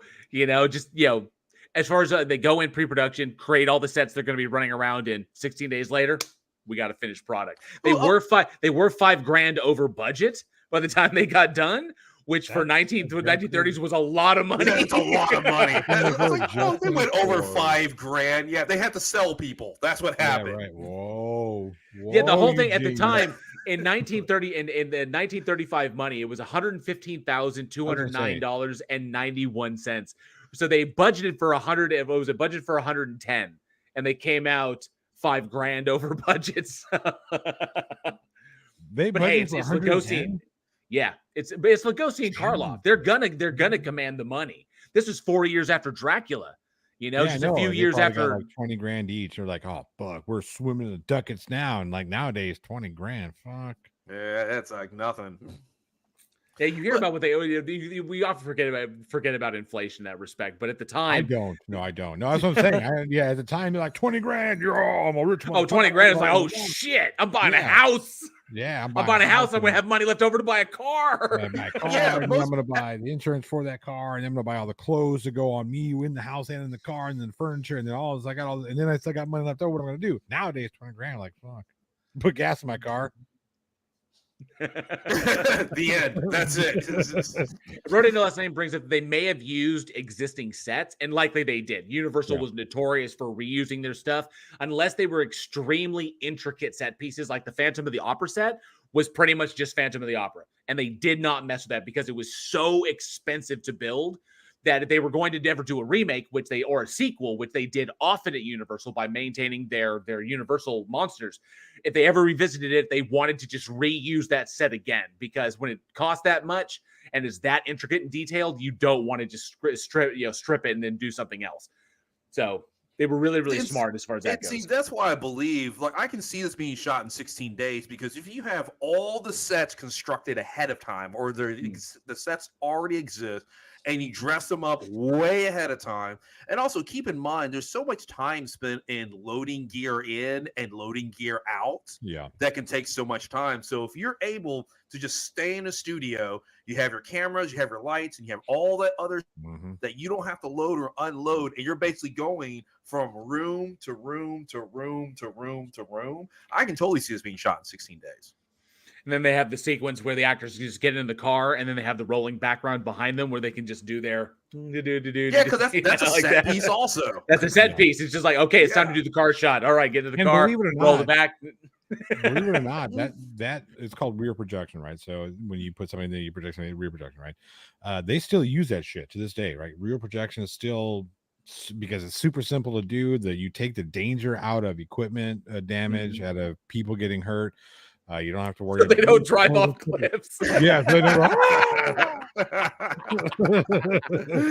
But no, it's a great trick. And it's gotten more sophisticated. What was that Tom Cruise film? I already know you're talking about Oblivion. Yeah, right. Where they're standing and they're doing this, and all the stuff that's going on behind them is all rear projection. They was like, that's CGI in. Like, no, that was actually there while they were filming, and they just rear project, and it looks really good. It's a really good shot. Not that Tom Cruise movies are any good, but. Wrote it no less than brings up like, but for example, the church for the original Wolfman with Lon Chaney was the Hunchback of Notre Dame Cathedral as well. So they were really, Universal was brilliant. Back in those days, the golden age of Hollywood, that's how you made movies. While they didn't necessarily treat their actors the best or their crew the best, because, it was pretty much, they were, if you got signed, getting signed to a studio was fantastic because that means you got like secured, like a number of movies. So you would sign a contract with like MGM and I got a 5-picture deal.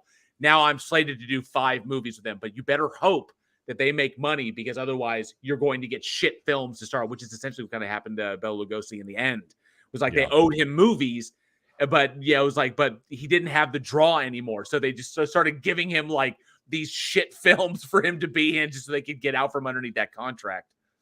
And you have to keep in mind, like when you sign those movie deals, the pay was a lot. You averaged around $500 a week. And once again, you're talking in 1930s term, $500 a week. There were families that didn't make $500 a year. Right. And and I would have to say that the standards of the golden age of Hollywood are from what I've read and the interviews with actors who worked during those times, the standards were considerably different than they are today. People did not fuck around. People were professional at all times. They came in, they did their job, and then they moved on and did something else. You did all the tomfoolery that went on in Hollywood went on off stage, off set. Like, so just like in a theatrical performance, if you were working in New York or any of the other, or, if you were on stage, there's no time for screwing around. Like this entire film shot in 16 days. That is balls to the wall filmmaking. That is literally the bell goes off on the studio and we are running until that bell goes off at the end and we cut for the day. And everybody's so freaking exhausted. They just go and crash. And then they're up, 6 hours later, to be back on set and do it again and knock it out. And you knew your lines, you were on time, directors didn't fuck around, and studios sure as shit didn't fuck around because they needed to make them. Back in the day, the studios felt everybody was replaceable. Everybody. Like at the time, today we have these famous directors. At the time, directors were nobodies. You didn't know, and directors were fired on a regular basis. So it's like, hey, your production picks up a day, director fired. Another director comes in, it be middle production, pick up where you go, and da-da-da-da. Oh, a director that was famous for us was Victor Fleming. So Victor Fleming's credited for The Wizard of Oz and Gone with the Wind, which came out the same year. There's no way you're going to direct no, there's no way. Films in the same year. It's not going to happen. But the thing is you had other directors that started off with The Wizard of Oz and started off with Gone with the Wind, cycle through, and only the last director gets credit for it. So he came in like in post-production, oversaw the editing for it, and then just released it. You think about how different that is today. Like for example, Island of Dr. Moreau, how that started with Richard Stanley and then went to Frankenheimer, right? So Frankenheimer gets credited as the director on that. Same styles. Like Frankenheimer came in, Iron Fist, and then just like we're gonna finish this goddamn fucking movie. Fuck you, Val Kilmer. We're gonna make it happen. So he did it, but it was Richard Stanley that started that movie, and then he wound up having a nervous breakdown and running off and like living in the jungle for a while, which is a really weird story. But you hear about that shit today, and you're like, what? And to us, we're like, what the hell happened on that set that Richard Stanley would get fired, and then they bring in John Frankenheimer just to finish the damn movie. Back then, in Golden Age of Hollywood, it was commonplace. Oh, we're losing the director, new director come in. Actors would, it was like it happens all the time. Nowadays, if a director gets toasted, that's big fucking news. And likely because individuals like Kubrick, Spielberg, Cameron, Kurosawa, all the big names that we can reference are likely is like they get so that the importance of the director's role has been understood better nowadays. So now when a director gets like deuced, it's kind of like, what the shit, man? You're like, that's the captain of the ship, and they don't get cast out for no reason. There's this misunderstanding of what a director does. Like most people think a director just gets out and says action, cut, all right, print it, move on, whatever, right? No, there's like fucking hours and hours and hours upon weeks upon months of pre-production, depending on the production, of course. But all the pre-production, the director's, I mean, he's deep into that shit when it comes to not necessarily casting decisions, but they're involved in the casting process. They're going to be involved in the planning process. They're going to be like meetings with your cinematographer as well. What kind of look we want? Like fucking one of my favorite stories about Stanley Kubrick. Speaking of dickhead directors, one of my favorite was when he had his cinematographer spend 6 months going through every single available camera and lens combination that existed.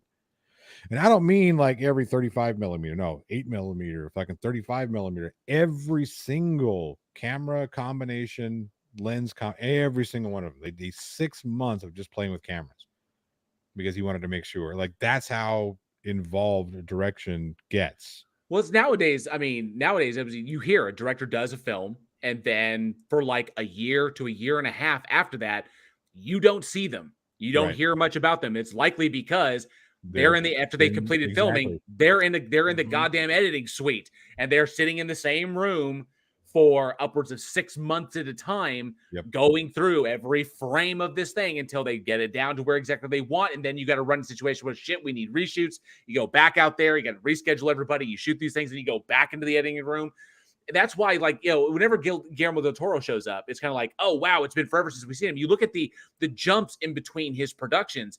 Yeah, it's big. They're big leaps because it's a lot of damn work that goes in between. Right. The like, it's kind of shifted now. Like, nowadays, it's like the kind of like just show up and do the job is TV direction, because I've seen shows that a director will show up and they'll do it. They'll direct an episode of this show, direct an episode of this show, and then they just move on to go on to the next one. And that's because everything on the everything that the studios or the network is putting on, it's all set up. So the director comes in. It's like, okay, the characters, the actors, they know what they're doing. Everything's set.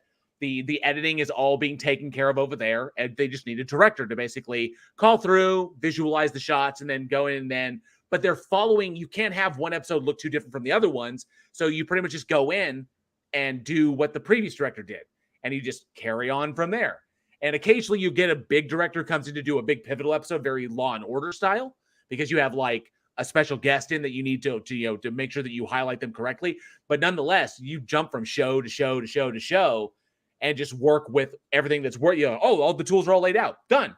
But that comes from Kevin Smith, who said the easiest jobs he's ever done were working on the CW shows, The Flash and Supergirl, because it was like, oh shit, I just show up and they do all the work is done. And I just action, cut. That looks good. Okay. And then it's like, okay, episode's over. All right, I'll just leave because they don't need to edit shit. There's already a crew doing it. I'm just going to leave that. Drawing obscene storyboards. That's part of the job description. And not to mention another thing, when it came with directors, and you're starting to even see that with producers and writers today, is their own marketability. Because back then in the 30s, you didn't market to director. You marketed to stars. That's who people saw. And you're starting to see that now, saying in like the 70s and 80s, directed by Steven Spielberg. Spielberg was the first person to put his name on Spielberg's this, wasn't he? Exactly. Yeah. And you start seeing enough good movies, Spielberg, all of a sudden his name has weight, and you start getting these other directors to start following suit. So now it's like, you can't fire. It doesn't matter how bad a movie Steven Spielberg does. He's not going to get fired. Well, it also helps. It also helps when you invented the summer blockbuster. Oh yeah, so Jaws. Okay, when you go from Duel to Jaws, and you're like, oh, so now summer blockbuster is now a thing that we do now. Like the whole reason we have Jaws, the whole reason we have tent poles, the whole reason we have tent pole films in summer is because of Steven Spielberg. Yeah. I mean, exactly. And see, and even today, you're starting to see things like the producers from, the writers from. So it's helping keeping that job security instead of directors cycling out all the time. Yes, I drew dick storyboards. It's happening. There will be more. And actually, I think from now on, Eugene, you're going to be drawing all the storyboards. I think Tony Regime's like Hitchcock. I think was doing that before Spielberg did. Oh, because he had the Hitchcock show. Right, because Alfred Hitchcock Presents, and then, of course, it was Alfred Hitchcock, The Birds, Alfred Hitchcock, Vertigo, so on and so forth. Yeah. Yes. I did see that new P-Hub category, and it's fantastic. So I do want to ask the audience, given I so wanted to mention. Obviously, there was a lot of inspiration from for The Raven, a lot of inspiration from the H.H. Holmes incident, the murder castle at the World's Fair that came out because it was this was 1935, so this was about 30 years, about 40 years after H.H. Holmes was finally apprehended and executed. But his World's Fair was like huge knowledge. Like, he was a serial killer. People are, probably familiar in true crime circles.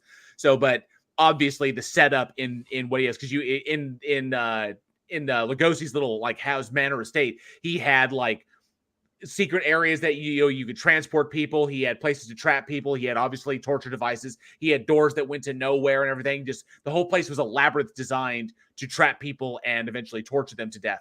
And so obviously there was inspirations from H.H. Holmes and the World's Fair there, which probably got underneath the PCA's skin a little bit. It's like, because that was big knowledge at the time. And so it was 40 years later, yes, but the idea that a guy built this hotel strictly to murder and torture people and do shit in Chicago was kind of like, whoa. It was still kind of like a legend in Americana, and they took inspiration directly from that too for this film. But I do want to ask the audience, of these two legendary actors, Bela Lugosi and Boris Karloff, what do y'all think is the best Lugosi and Karloff collaboration? Because these two fine actors collaborated on 8 films together. But of them all, what do you think was the best Karloff and Lugosi collaboration? Let us know down in the comments below or at weekinhorror@gmail.com. All right. Ronell thinks tonight's rabbit hole brought to you by the Turd Polisher 9000. Accept no substitutes. That's true. Absolutely. All right. So, Johnny, you got our last award winner. No, that's me.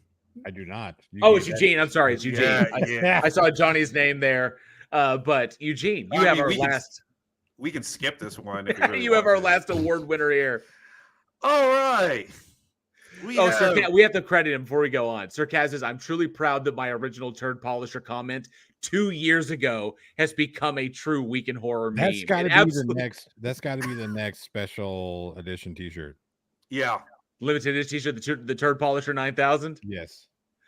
I have to talk with Josh. I'll have to talk with Josh to see what he can come up with as far as the design. Oh, fuck. He'll have that done in a minute. He'll be like, there you go. The Turd Polisher 9000. Love it. Go ahead, Eugene. Take us home with this Oscar-worthy contender. I can't even say it. We're gonna see if my internet holds up because it's starting to skip. We're putting JL in timeout for that one.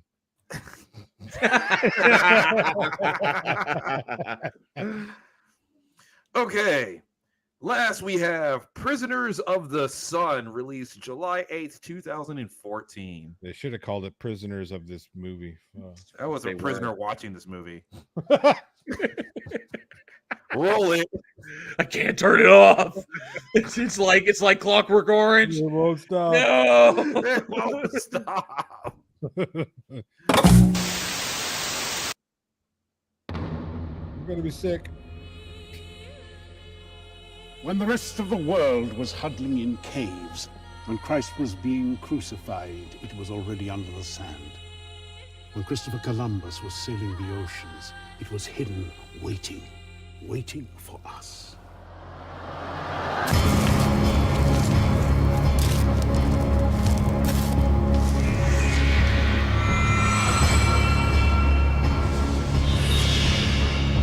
A knockoff of Miramar? Look with the storm uncovered.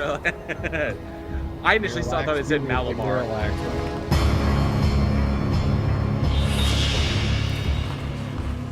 Who gave that fucking guy an Academy Award? Hey, sexy. Where is he? You're late. There's more to this pyramid than meets the eye. It's not just the burial place of Princess Amanpour. That is part of the mystery. It's just in the boat.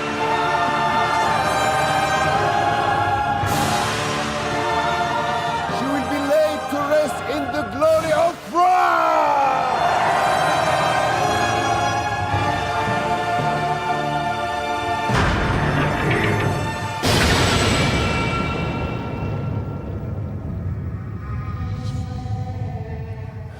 secret worship of a different god from Ra. That could be the symbol of a flying god. Will you tell me that's not a visiting ship of some kind?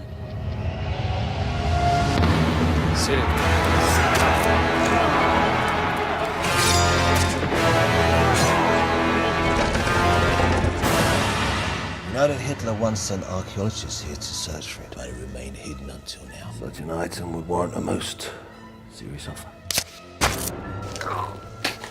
I'm a most serious man. The key of heaven. Without it, you can't enter the tomb. This is my mission. Your birthright, isn't it? That's right. It is my birthright. If the legend is true, there are riches beyond belief in there. My father searched his whole life for this.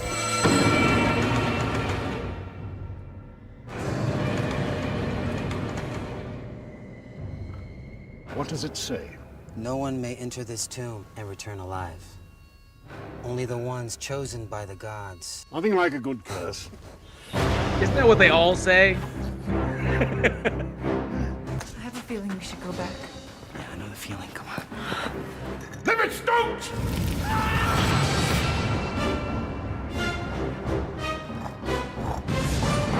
Indeed. Remembering, you are the key.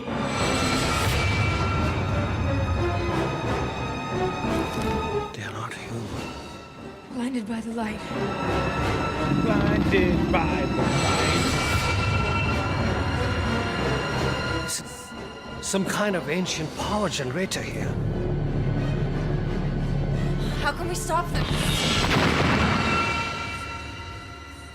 Let the sleepers awake. Wait, wrong movie. Wrong movie.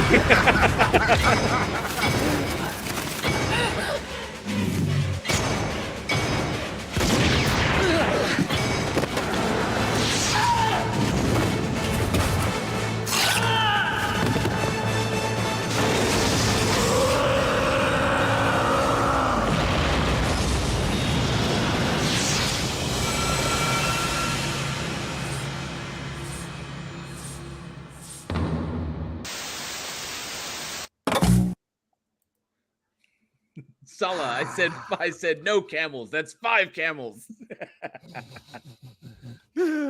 Jack Burton is here to see, but he says, "You dare steal Horner's music?" They did. They went there. They stole a lot. They stole a lot. So you have Stargate, directed by Roger Christian. No. It's Raiders of the Lost Ark. Raiders of the Lost Ark. No, it's The Mummy, directed by Tesla Radio. Good to see you. Says, what the fuck was that? It's excellent. Yes, Nemo 813, Raiders of the Mist acting lessons. Absolutely. And Christo Kiriam, good to see you, bud. Thanks so much for being here tonight. Just in time for this like amalgamation of like it's in the desert, so therefore we must use all the desert tropes, including Dune. Just because you're in the desert doesn't mean you're in fucking Dune. Okay, the sleeper has awakened. Right. Come on. I was waiting for fucking Dwayne Johnson to fucking appear in this motherfucker. I was like, well, like gotta a be here somewhere. scorpion. Shit. Yeah, right. No, instead of a scorpion, he would have been like a tarantula or some shit, you know?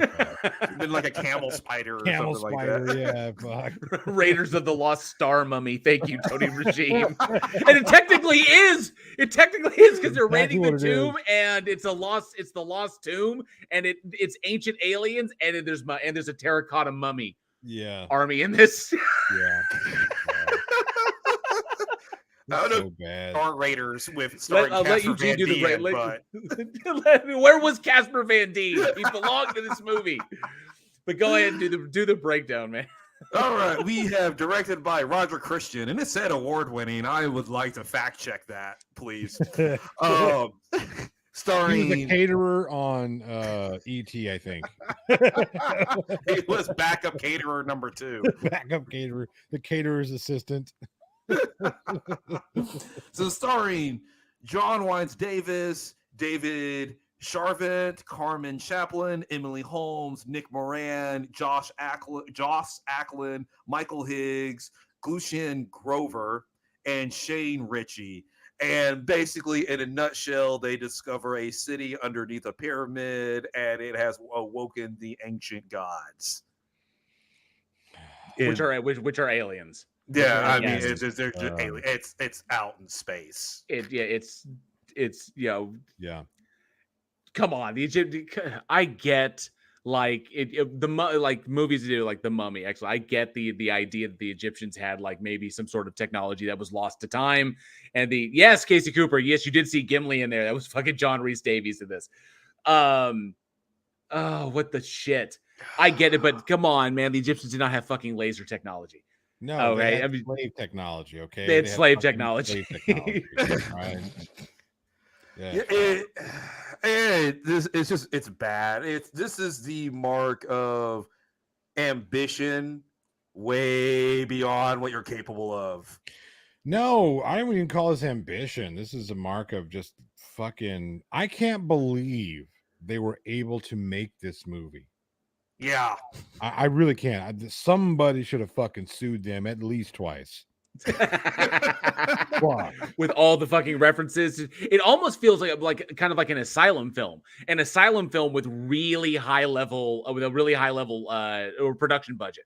Because I will give it this: some of the set pieces were pretty fantastic. Some of the interior set pieces were really, really well done. So okay, look, the reason for that is because of Roger Christian. Because Roger Christian, despite having directed this phenomenally bad film, he has won an Academy Award. He did so on his work on the original Star Wars, and he was Oscar nominated for his work on the original Alien. So he comes from a very, very strong pedigree, but you can see the inspiration there. The set pieces are really done. The art design is really, really good. There's a lot of excellent set pieces here. And I mean, it's the desert pyramids. And for all intents and purposes, it looks good. No, like it fits. Doesn't. No. Not all. Whoa. Go ahead, Eugene. Okay. All right. So they can get the budget to build a chamber. And that's fine. But we're not talking about like Nightmare Castle where you have this gorgeous color and these vibrant details and stuff. It's a dusty old chamber. And the thing is that anytime something happens inside this chamber, it's bad effects. The CG effects were terrible. Shut up. That's exactly what I was going to say. So to both of your points, right? The art direction is actually really well. I mean, they did a really good design. The actual until they added in the terrible CG bugs, the terrible fucking light effects, the terrible laser effects, the terrible although some of the practical kills looked pretty good. Right, but okay. So like for example, when the dude gets crushed by the trap, that looked good. The practical effects were strong because we have a director and we have a crew that's well versed in practical effects. But the CG stuff was obviously very, very hokey. I saw the comment. We were talking about his we were talking about his pedigree, like all his award winning. And it's like starring the gaffer tape from Alien. Yeah, I was looking for it. Yeah. Ronan Ellis says so. It was the KFC bowl of archaeology adventure films, right? Yes. And Chris Rock, Nemo 813 says, Chris Rock. Somebody's going to get sued. Was it Jordan was going to sue somebody or some shit like that? Good to see you, Strange Lex 790. Thanks so much for being here. Says I did not see one original idea in this entire movie. There wasn't. My thoughts were that this was a okay. So obviously in the world of filmmaking, in the world of Hollywood or whatever studio filmmaking, there are scripts that are floating around, and sometimes they get bought. Now, oftentimes a script will get bought. And sometimes they get bought for various reasons. It's like, we have the ability to do like a mummy film, or whatever, or we're looking to do one. So we'll buy a script and we'll hold off until we have time to do it. Sometimes the script will be like, it could be anywhere from, a year to 10 years old before it gets made. Sometimes it goes through numerous rewrites, so eventually comes out as something else. The idea is that scripts are floating around all the time. And sometimes they get picked up. Sometimes scripts are made just to lose money, because the whole intention is to be a tax write-off. It's like, we know the movie's not going to do anything. We'll set a budget of like how much we need to, and then we'll make a little bit money back. And then whatever is not there, we can write those off on taxes. This is simply a business decision. And sometimes you can attract names to come in as like John Rhys Davies and Joss Ackland, who are, extremely, obviously John Rhys Davies, you can bring them in to kind of like give it some credibility and maybe get a little bit more money out of it. You have enough to pay their salaries, but then you just write the film off as a loss. This thing was so uninspired and stole from so many other films that did it better. And you can see all the points where it was. Trap scenes like The Mummy, laser like light scenes like fucking Stargate. Even the bit where they have to cross the fucking crumbling room. That is a straight ripoff. I mean, not just the trap, but the whole, well, wait a minute. Did you calculate that was zero? Back then, they didn't understand the concept of zero. It was just a total fucking rewrite of Jehovah Begins with an I. Like, come the fuck on. You weren't even hiding. I can't believe is Jehovah. Didn't get sued. It's Jehovah. Jay. Oh,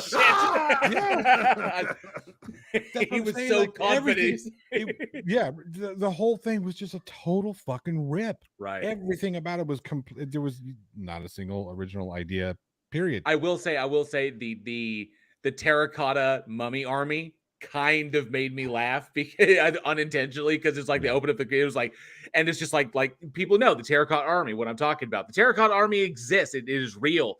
And so, but now you have, instead of terracotta soldiers, you have all of these fucking mummies that are lined up just all over the place. You mean the terracotta army from The Mummy 3, correct? Yeah. Oh, shit. Wait a minute. Oh, wait, they had that Mummy 3. That's right. We could do that too. The mummy army. Which doesn't even, I mean, it doesn't even come to life. It's just like we get some really, really cheap eye glow effects before. Because they ran out of fucking budget, I guess. That's where they ran out of budget on film. I will give it this. There's only one thing that this film actually has going for it. One. You can't polish any further. And it's the only thing that's going for it is that it has John Rhys Davies in it. And John Rhys Davies is an extremely talented actor.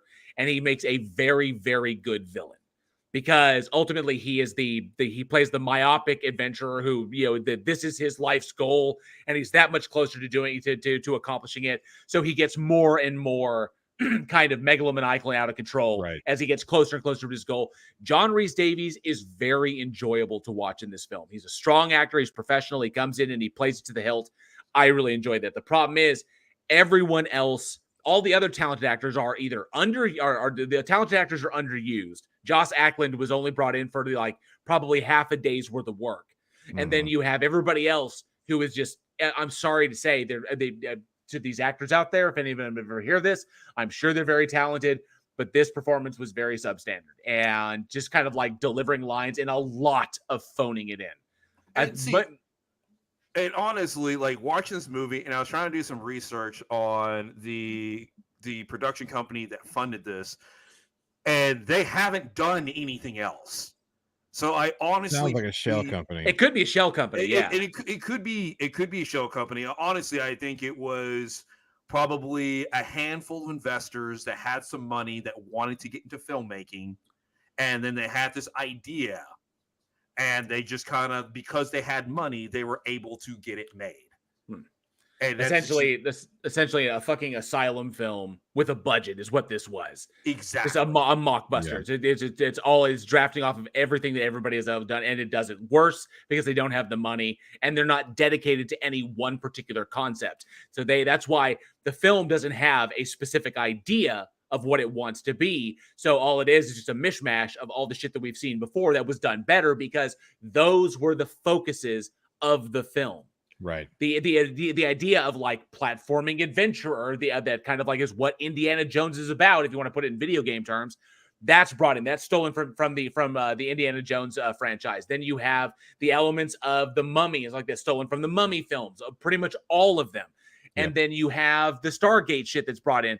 If those were the singular focus, if the focus is only only aliens, if it's only that, then you can build something around that. But when you don't really have it, it's like, oh, let's put all the elements together. Then it just comes off as like a salad bar that unfortunately the air conditioner, like the refrigerant thing turned off on. Fuck. And it's warm and it's stale. And slimy and gross, and nobody wants to fucking see it ever. It's just straight up just disgusting. It's when you're a kid, you get the one drink where you take little bits of everything. Suicide. Yeah, it's a suicide drink that you go and it's disgusting, but you drink it anyway. That's pretty much what it is. They sent a postcard. I don't even know they sent a postcard. It was like, fuck. Please, that was yeah. I'll kind of agree with Rodent Ellis Ames. It's phoning it in. They sent a postcard. I thought this was fucking like can on a string, man. They just ring. They just raise it. Well, Rodent Ellis Ames says, "Well, it was no Turkish Star Wars." This is true. This is very true. Yeah. Sydney Sue says Argo, but in Egypt. Oh, man. I don't know if y'all sat and watched Turkish Star Wars, which if you're gonna rip off a movie, you can't rip off another movie as good as Turkish Star Wars, the way Turkish Star Wars did, where you use scenes of the actual movie you're ripping it from. Oh, that's so good. So you have just a real quick side note. If you've ever seen Turkish Star Wars, and you can find it on YouTube for free, there's basically a Turkish filmmaker who saw Star Wars in 1977 and wanted to do his version. And the copyright rules don't apply in Turkey like they do in the United States and the rest of the world. Yep. So he was able to build cockpits with his actors. And so you have his actors flying in a spaceship. And then when he did an exterior shot of the dogfight, he just used clips from Star Wars. Stole it. Just straight up. An X-Wing shooting down a TIE fighter. And then it comes back to a pilot. That's amazing. And what makes it worse is it gets worse. Shot a very, it's shot in a very wide format. Oh, no. He shot at a smaller format. Like so 4.3 every time he cuts to Star Wars, the ratio's changing. The ratio's changing. It squishes. So the X-Wings are really skinny. It's going like 16. It's going like 16 by 16:1 to like 4:3. It's just jumping back and forth. No, the thing was, it's not like he just adjusted. No, it's like regular squished. Regular squish. That's fucking hilarious. Hang on a second. Somebody said it was way worse than Star Wars Holiday Special. I doubt that very much. No. I doubt that this movie had a Wookiee porn in it. Okay. Rodent No Last Name says soundtrack by James Horner's third chair bassoon player. Good point.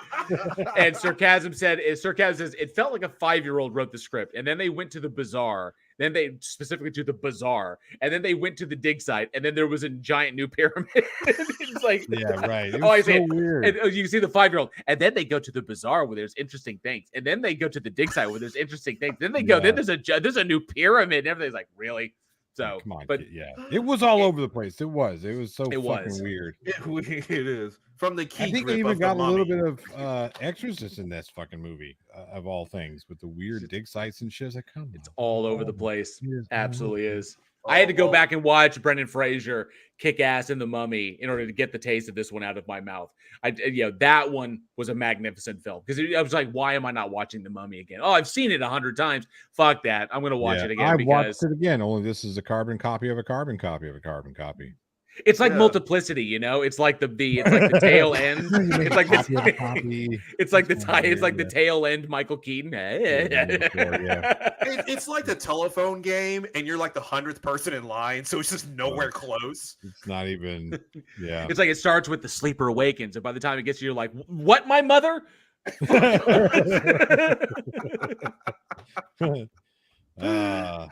Get us out of here, fuck. Yeah, all right, we've shit on this movie enough.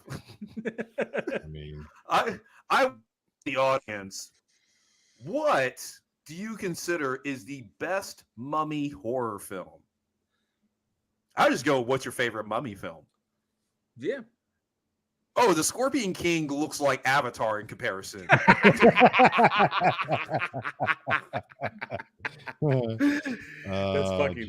fucking hilarious.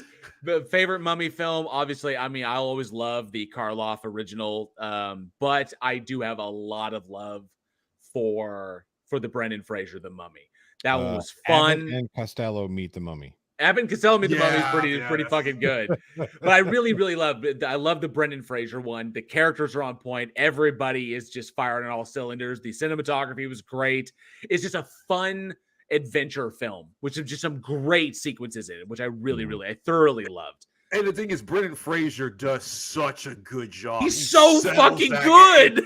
He's like his physical comedy in it. It's just so. That movie was way better than it should have been. And a lot of that is well, due you to got Brendan Fraser, Well, you got yeah. Brendan Fraser and Rachel Weisz, and oh god, the guy who played her brother, who John Hannah, Hannah, and Oded Fair. You have so many amazing actors in it. I mean, the thing is, casting there really worked for him. And Brendan Fraser, a lot of people, say what you will, right? Not the Whale. Forget about the Whale for a second. Just look at his body of work. And there are people out there who really did not particularly care for Brendan Fraser's acting. And I think they're just essentially they're jealous. They're peanut butter and jealous, man. Like I said, they're just wrong. Okay, they're just wrong. He is a very talented actor. A lot of people look at like the big things that he did and forget about.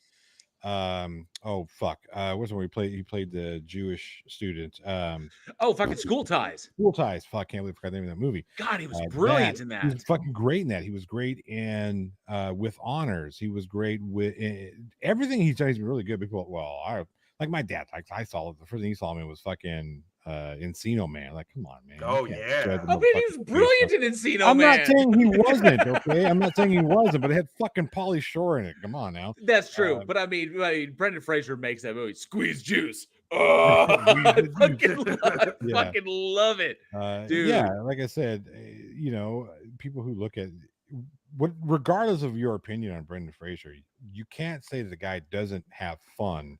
At least he wasn't. You can't say he wasn't having fun on set on those. Bedazzled, man. I was going to say Bedazzled. Bedazzled. I rarely see people have chemistry with Elizabeth Hurley like Brendan Fraser had in that film. Yeah, the two of them were phenomenal together. I loved it, and I'll even say, in kind of like the child part of my heart, I kind of enjoyed Furry Vengeance. It's just goofy, silly, slapsticky fun, and it's so. The movie is dumb, but it's dumb and fun. You kind of like let the kid out and go like, that's for like 5 and 6 years old. It's kind of like talking animals. That was the last movie he made before he took his hiatus, wasn't it? Before he took his big hiatus, yeah. And I would also like to point out him in Scrubs. Oh yes, one of the best arcs in Scrubs. Yeah. He was so good. Look at my head. And of course, Airheads, Gods and Monsters. Oh yes, yeah. So who was it? Wrote down his name. It's Gods, Airheads, Gods and Monsters. Mic drop. Him and Ian McKellen. Fucking phenomenal. Like I said, I'm not one of these people. I've always been a Fraser fan. I'm a Fraser fan. He's been Inkheart. Fuck yes. Yeah. I haven't seen I would watch movies if I saw his name in it. Like, I'm going to watch this because at least I know he's going to be good. That Passion of Darkly Noon with he and Ashley Judd and Viggo Mortensen. Viggo Mortensen. Yeah, it was a weird fucking movie, but it was. God, he was good in that. He played his role. He puts himself in the role and plays the role. He does his job. He's one of the better actors that have come out in the past. He's like he's okay. Yes, obviously it's Week in Horror, but we have a lot of love for Brendan Fraser. And we just named a few horror films he was in. Okay, so Passion of Darkly Noon, Brendan Fraser jerking off behind a wooden fence. That's scary enough. No, Genova 28 says George of the Jungle will always be in my heart. My Angela loves George of the Jungle. The Blast from the Past. That show. Blast from the Past. When he finally this is my stars. Oh my stars, Negro. The fucking poster's like, what? Yeah. So I want to ask the audience, what is your favorite Brendan Fraser film? Bonus question. Yeah, baby. Bonus question. Yes. All right. Well, okay, well, that's about it. You know what time it is? What time is it? What time is it there, Johnny? Trivia time. So stupid. Yes, it is trivia time. And as the first person to get the correct answer to tonight's trivia question will get a special item from the Week in Horror store. Johnny, take it away. They know the rules, and I've got the live chat. I've got the live chat up, so I'm watching. Sweet. All right, let's do it. This tonight. Okay, so Universal produced 3 Poe-inspired films in the 1930s, The Raven being the last of them. What was the first? What was the first Poe-inspired Universal film in the 1930s? First person to get it. Do it. I love it. Raven Dark. Sorry, Raven. She absolutely hates the trivia bell. Oh, the trivia hall.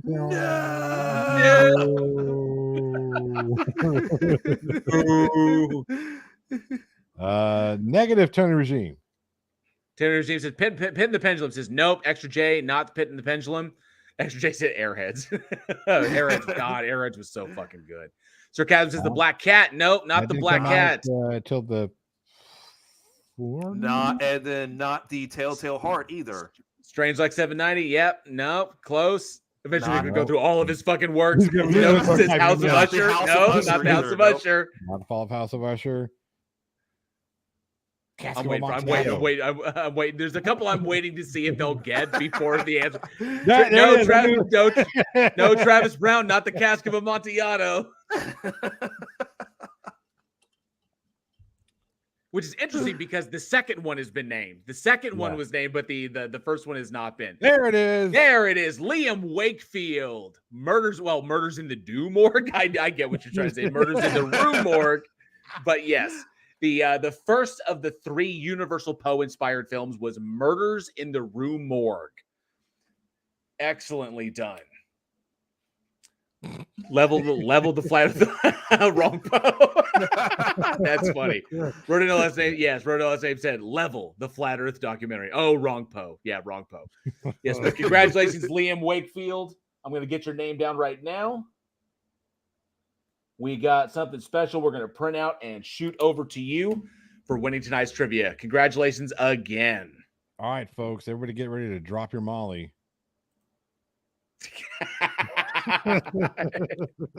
It's fun. Okay, if you say so. And that, Horror Fiends, will close out another week's episode of the Week in Horror podcast. Thank you so much for joining us. We truly hope you enjoyed the show. And if you did, smash those like and subscribe buttons. And be sure to hit that bell so you never miss a future episode. Join us next week when we look back at the apocalypse horror Jerusalem, the brutal 80s Mexican slasher Cemetery of Terror, the savage and terrifying French new wave horror Inside, and fairy tale terror in Wish Upon. Be sure to check out Josh Olsen's store at badsamurai.store. He does all the awesome artwork you see splattered all over our merchandise, which you can find over at Teespring. And for more from Week in Horror, check out all the bloody links that are down in the description. Follow us on the socials for the daily splatter, your daily horror recommendation. Join our Discord for watch parties, big announcements, and all kinds of horror shenanigans. And support the show through our PayPal link or through our Patreon. Join the higher tiers for early content access and behind-the-scenes fun with the crew, or even just support us for as little as $1 a month. $1 a month. That's all it takes. What are you waiting for? Join us. As always, thank you all for being the greatest audience a horror film podcast could possibly fucking have. I am JL. And I'm Eugene. And I'm some fat guy. We'll see you all next week. And as always, stay scared.